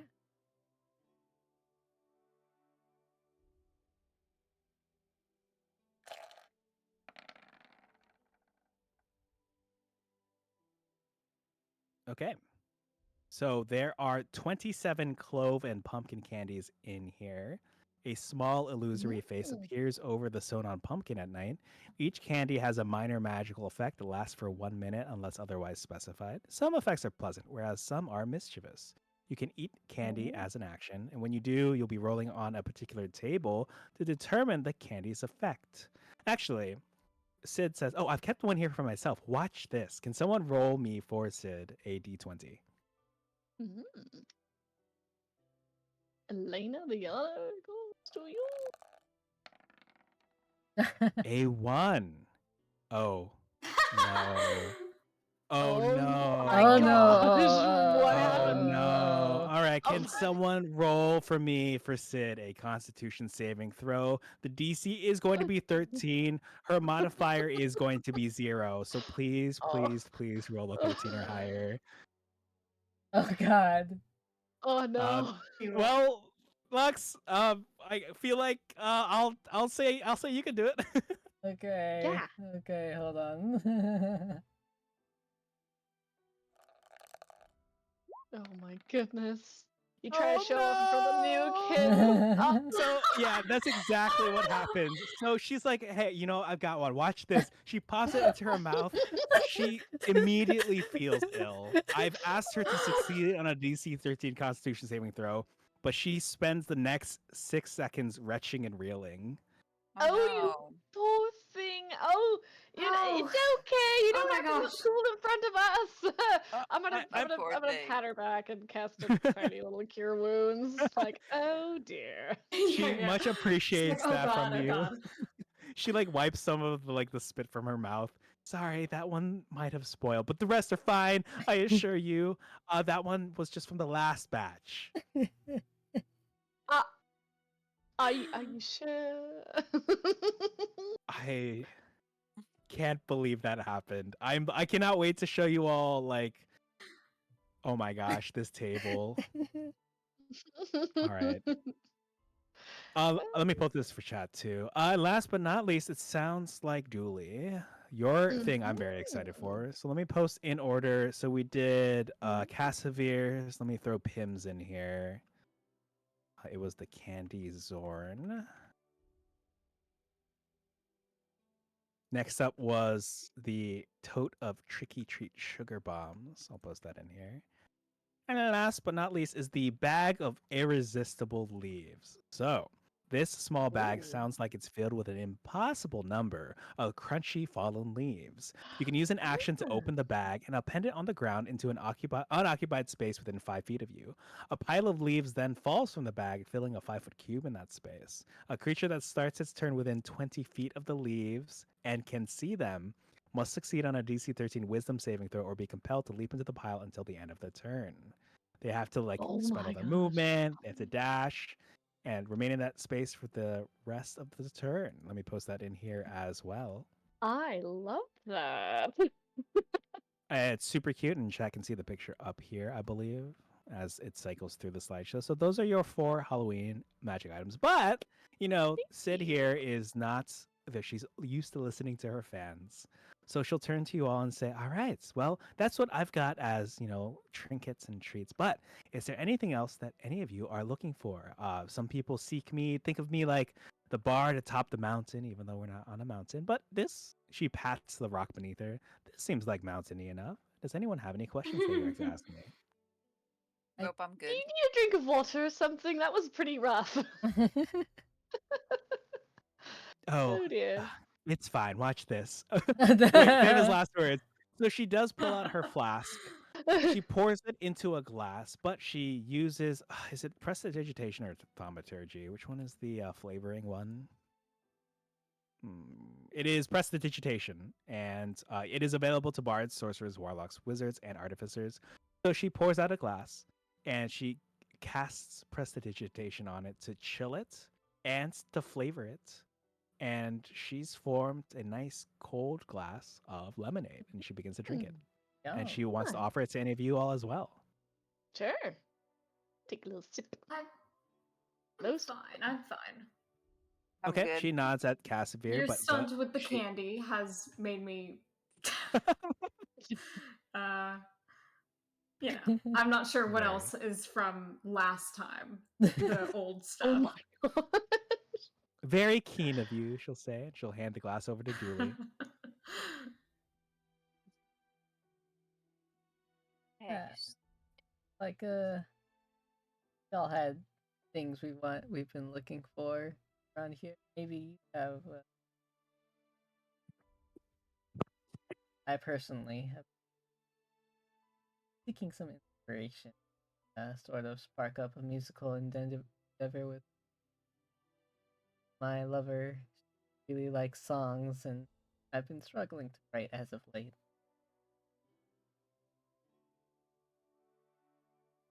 I see. Okay. Let's see. A quick aside to Lux above the table. When you said, sorry, in your wish list, when you said Hershey Kiss, was that literal? Yes. Wait, was this for Elena specifically? Yes. Okay. So she procures out of. Oh, actually, someone in my chat can I ask you to write exclamation point test follow for this next segment. Sid, here's your please, as she does for many of her fans, and she actually reaches into her hat and she procures something in an envelope for you. Thank you, Lux. She hands you this envelope. Inside, you see a ticket, and she says, "In there is a ticket redeemable for a little one-on-one jam sesh with me. Together, I can teach you a few things, and perhaps there's something if you're looking for inspiration. I can help you out. Maybe take you to some of my favorite thinking places. Whatever you need, I'm your gal." And she gives you a wink. Oh, thanks. That'd be nice. I'll add that to my inventory. Reese is like, "Can I have a ticket too, please?" Yes, of course, Reese. She pulls out another ticket, puts it in an envelope. She folds it into. It's actually like a magical paper crane from the Waterdeep Dragon Heist adventure, and so it just flies over to Cheddar Reese. Yay, Reese, you get one. All right. So with Elena and Reese having these one-on-one sesh tickets, would anyone else like to ask Sid for anything?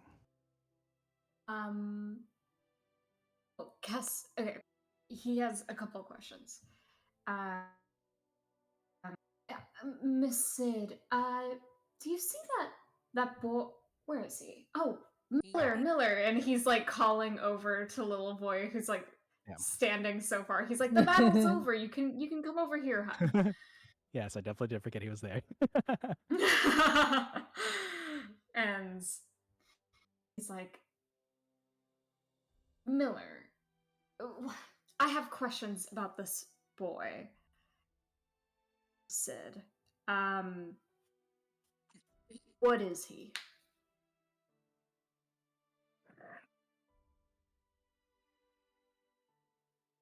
Oh, this boy right here. Oh, yes. So she like turns towards him and she like strums some of her stringed instrument, causing a few like blue circles to appear between her and the kid. And she kind of like then after she's played this melody, caused these circles to appear, she kind of like positions them in a way so that she can kind of you think like how some telescopes that you see in fiction and media, they have all these additional lenses or glasses that occur on them. Think like I think the glasses that that guy has in Legend of Vox Machina, I believe, or his or is it, yeah, for his gun, his rifle, he had all those extra scopes that could go on it. Yeah, for Percy. Or like in Spy Kids 2 when they have those like glasses Yes. that do that enhanced feature. Yeah, Yeah, think like that. So Yes. that is what Sid is doing here. And she looks at this kid and she says, ah, you know what? I understand your struggle all too well. She kind of like she implies that in her household maybe her parents weren't necessarily like they didn't necessarily approve of either her gifts or her inclinations, and so she didn't really have that great of a support system growing up. And this kid right here, she insinuates, also has similar gifts. She can't speak as to any of his particular inclinations, but is could use a steady hand to guide him so that he's not looking at suspicious videos on YouTube that are incorrect or full of misinformation. Oh dear. Aw. Casimir, like, he looks to the boy and he's like, "Oh, you poor thing. You don't have, people to guide you. You know, if you need it, I could be your part-time teacher to teach you better magic." Oh, the boy. He Yeah.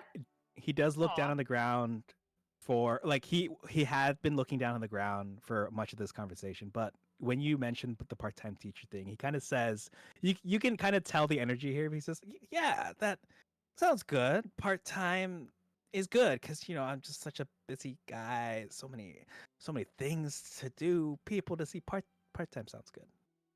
Oh.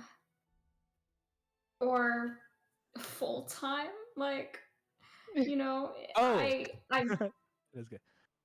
I see what you mean. No, you do offer the full time, which he does appreciate, but he says, "Oh no, no, part time. Part time is fine. I do have some things to do. People see, but I full time sounds like a lot of Right, homework." okay.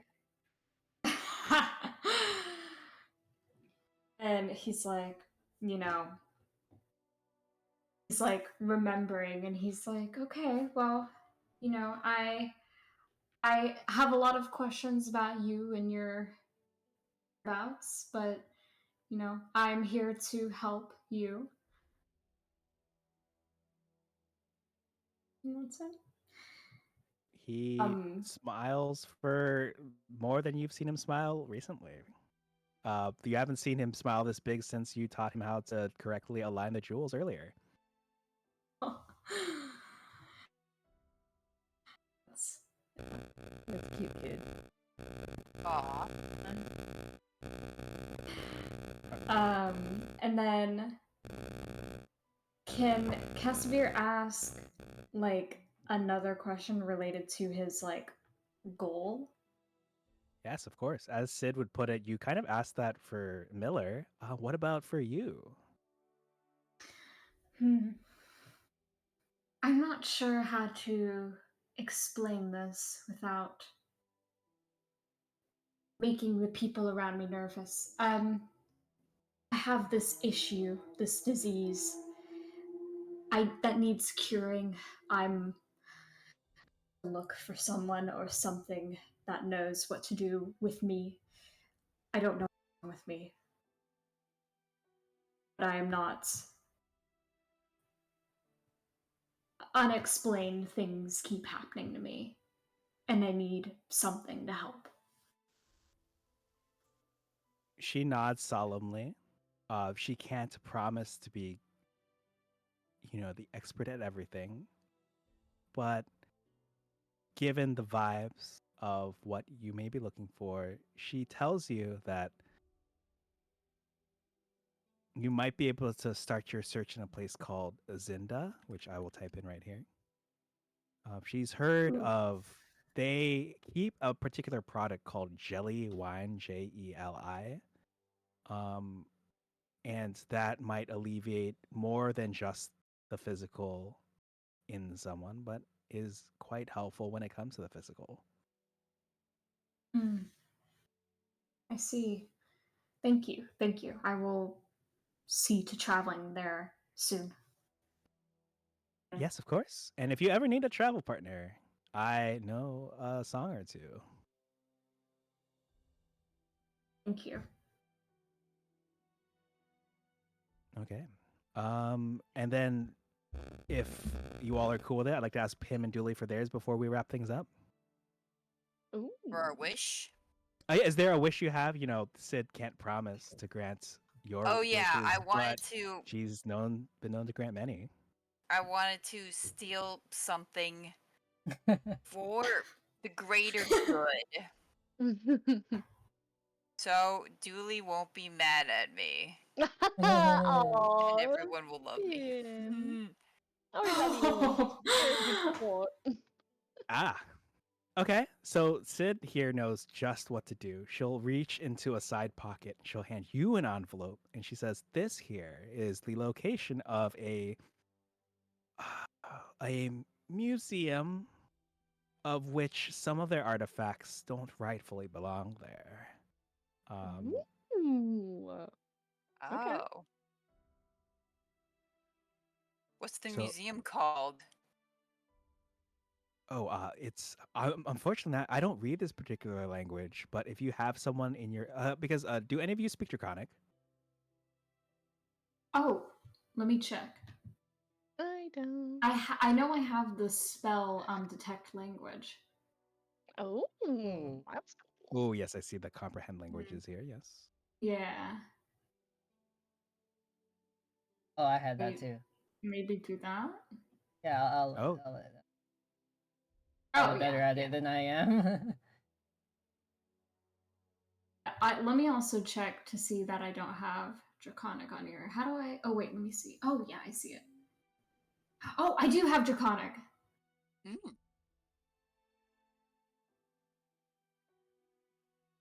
oh, okay. So you do have Draconic. All right. So, Pim, if you want to hand over, you could probably get the name for it from your party member. Okay, I hand it over to All right. So yeah, Cast. you'll pop the comprehend language spell. Would you like to describe real quick what it looks like as you basically gain the powers? Is something in the air, something in your eyes, something on the paper? What does it look like? Casimir takes it, and he's like looking at it, and his eyes just kind of like flicker a different color, and he's just like reading it like he's just, you know, learned all this time, and that's it. Okay. And then after that, you basically are able to figure out that it says that it is the Lolita Veer Library. Let me write this in chat over here. I mean, sorry, not library, museum. And you can relay this information to your colleague. Uh, he like he says he's like it says the Lolita. What was it? The Lolita Veer. That's right. Also in roll 20. All right. All right. I A will successful go there. I go target there. New potentially acquired. successful target acquired. All right. And then last but not least, Dooley, anything you'd like to ask Sid? Do you think we did good here? That's a lovely little Slayer group. Ooh, that's a good question. And she'll say, I mean, you saved my life probably more than once. I'm not sure of all the details, but hey, if you want, I can put in a good word for you all on my next tour. That would be amazing. If a little song comes along, that would be amazing too. The sleigh bells ring, don't they? Where did the little guy go with the top hat? Did I miss Oh, that? right. The Yeah, I thought he Colonel. I'm jumped in the sure. hole. Yes, he must have modified those pumpkins for his own gain, as you know, some people are wont to do. But I'm sure he'll turn his head around soon. Perhaps your next holiday adventure. Oh, okay. I was gonna say I would like to confront him, and I'm gonna look down the hole he jumped in? Yeah. Question mark, or is it All a right. different one? Oh yeah, it's Wait, like a tunnel confront situation. Yeah. confront who? Oh, it's a tunnel. Oh, Oh, God, let we're me not share gonna the get to token that. again. So the guy who basically had Sid like knocked unconscious and wanted his genetically modified pumpkins to attack was this fellow right over here, but he is long gone. What fellow? You see the token on the map for now before I put it away? Oh, Yeah, the dude who yeah. was Oh, yeah. like, The guy who spawned the pumpkin. That's Yeah. right, the pumpkin spawner. That was my nickname in college. Mm. All right.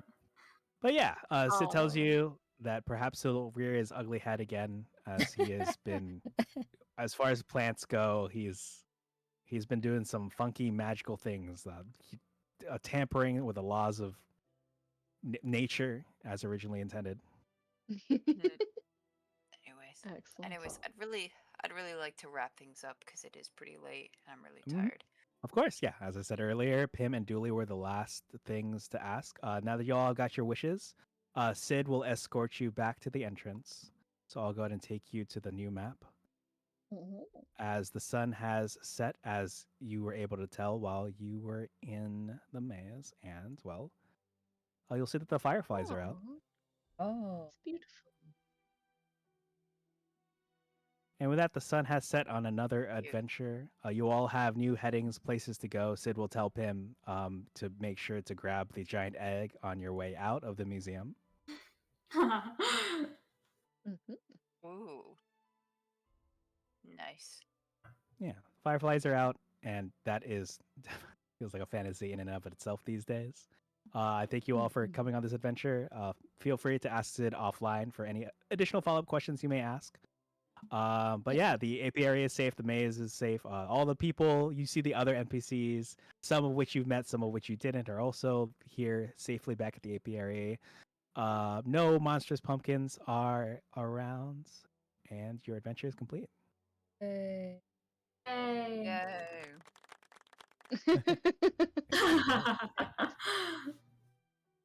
Wow.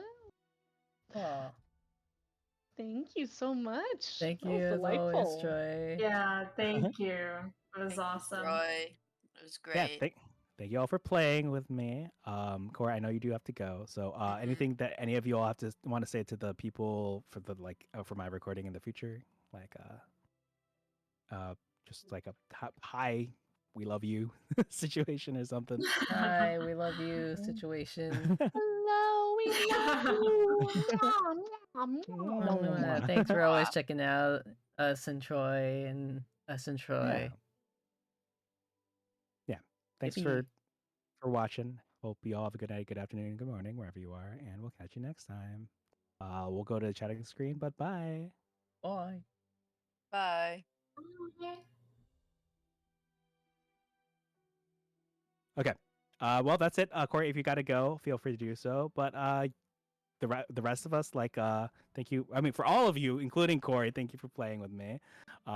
Lux and I will take our viewers somewhere else, not far away from here. That's sounds bad. Far away. Far, far away. Get us away from them. Get us away from. No, we love Troy. I'm gonna see if Corey, thanks for sticking it out. I know we're a little past midnight, No so I do problem. appreciate it. All right. Good night. Night. Hi, Corey. Good Bye. night. Yeah, let's. Anyone that you're eyeing, Troy? Let me take a look. I just pulled it up.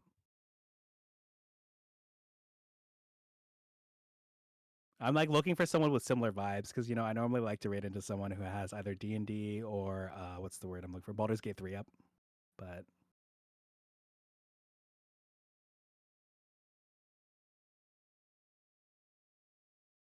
oh, and any requests for next holiday, by the way, from any of you three? Christmas is coming up again. That's right. Thanksgiving is also closer. So. It is, isn't it? The one people always forget. Christmas has a Ooh. lot of cool possibilities. Giant toy. I'm very into like the uh I'm very into like the darker Christmas, like gothic Christmas. I Ooh. always think that's really cool. Oh, that sounds like a good time. All right, Gothic Christmas. I'll have to keep that in mind. I'm thinking, actually, it reminds me of last Friday, 2 days ago?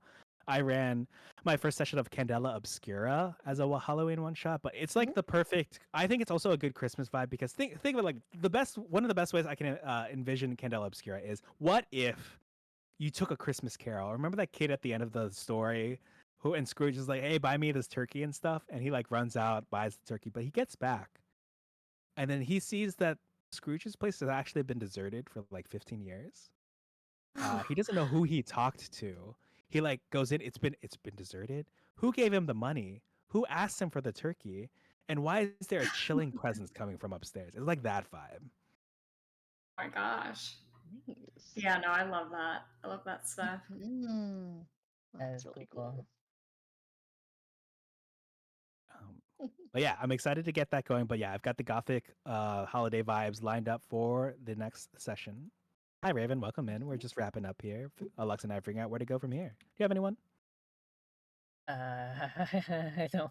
Oh, and then Raven, now that you're here, does anyone have any other Christmas like holiday wish list thing, right? Because today's Corn Maze was brought to you by Corey. If we get Gothic holiday vibes for the winter, that will be brought to you by Owl. Any last things from anyone else?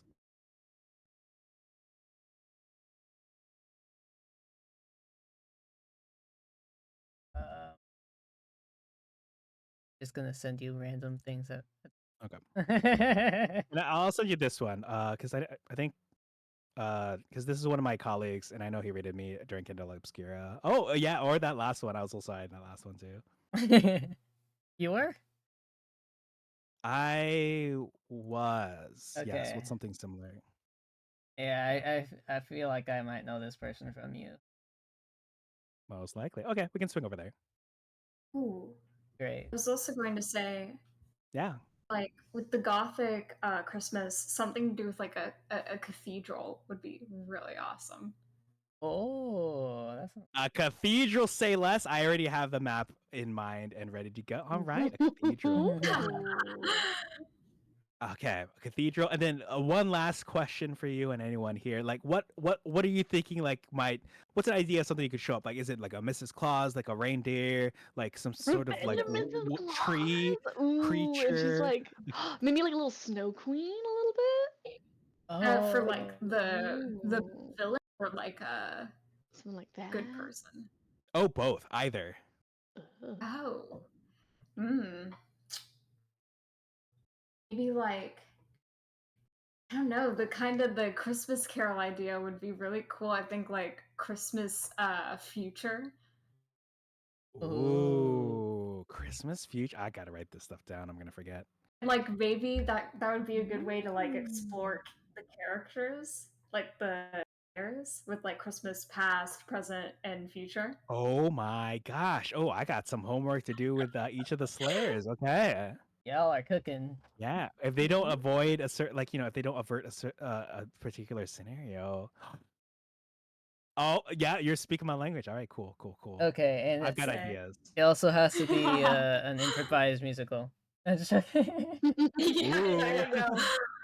All right, sing. It's beginning to look a lot like Christmas. I have to sing the song from the Scrooge Netflix. Oh my gosh. Oh yes, sorry, I forgot my yearly tradition of watching Netflix's the Scrooge A Christmas Carol. Oh my gosh, that man. Anyway, My particular one. Have you guys seen Klaus? Not yet, but my sister has, and I need to. And Owl, what did you ask? Please watch it. I asked, are we talking about like the live action Christmas Carol? Oh, I think the one Lux and I were thinking of was they have an animated one Oh, that came out like okay. a year or two ago.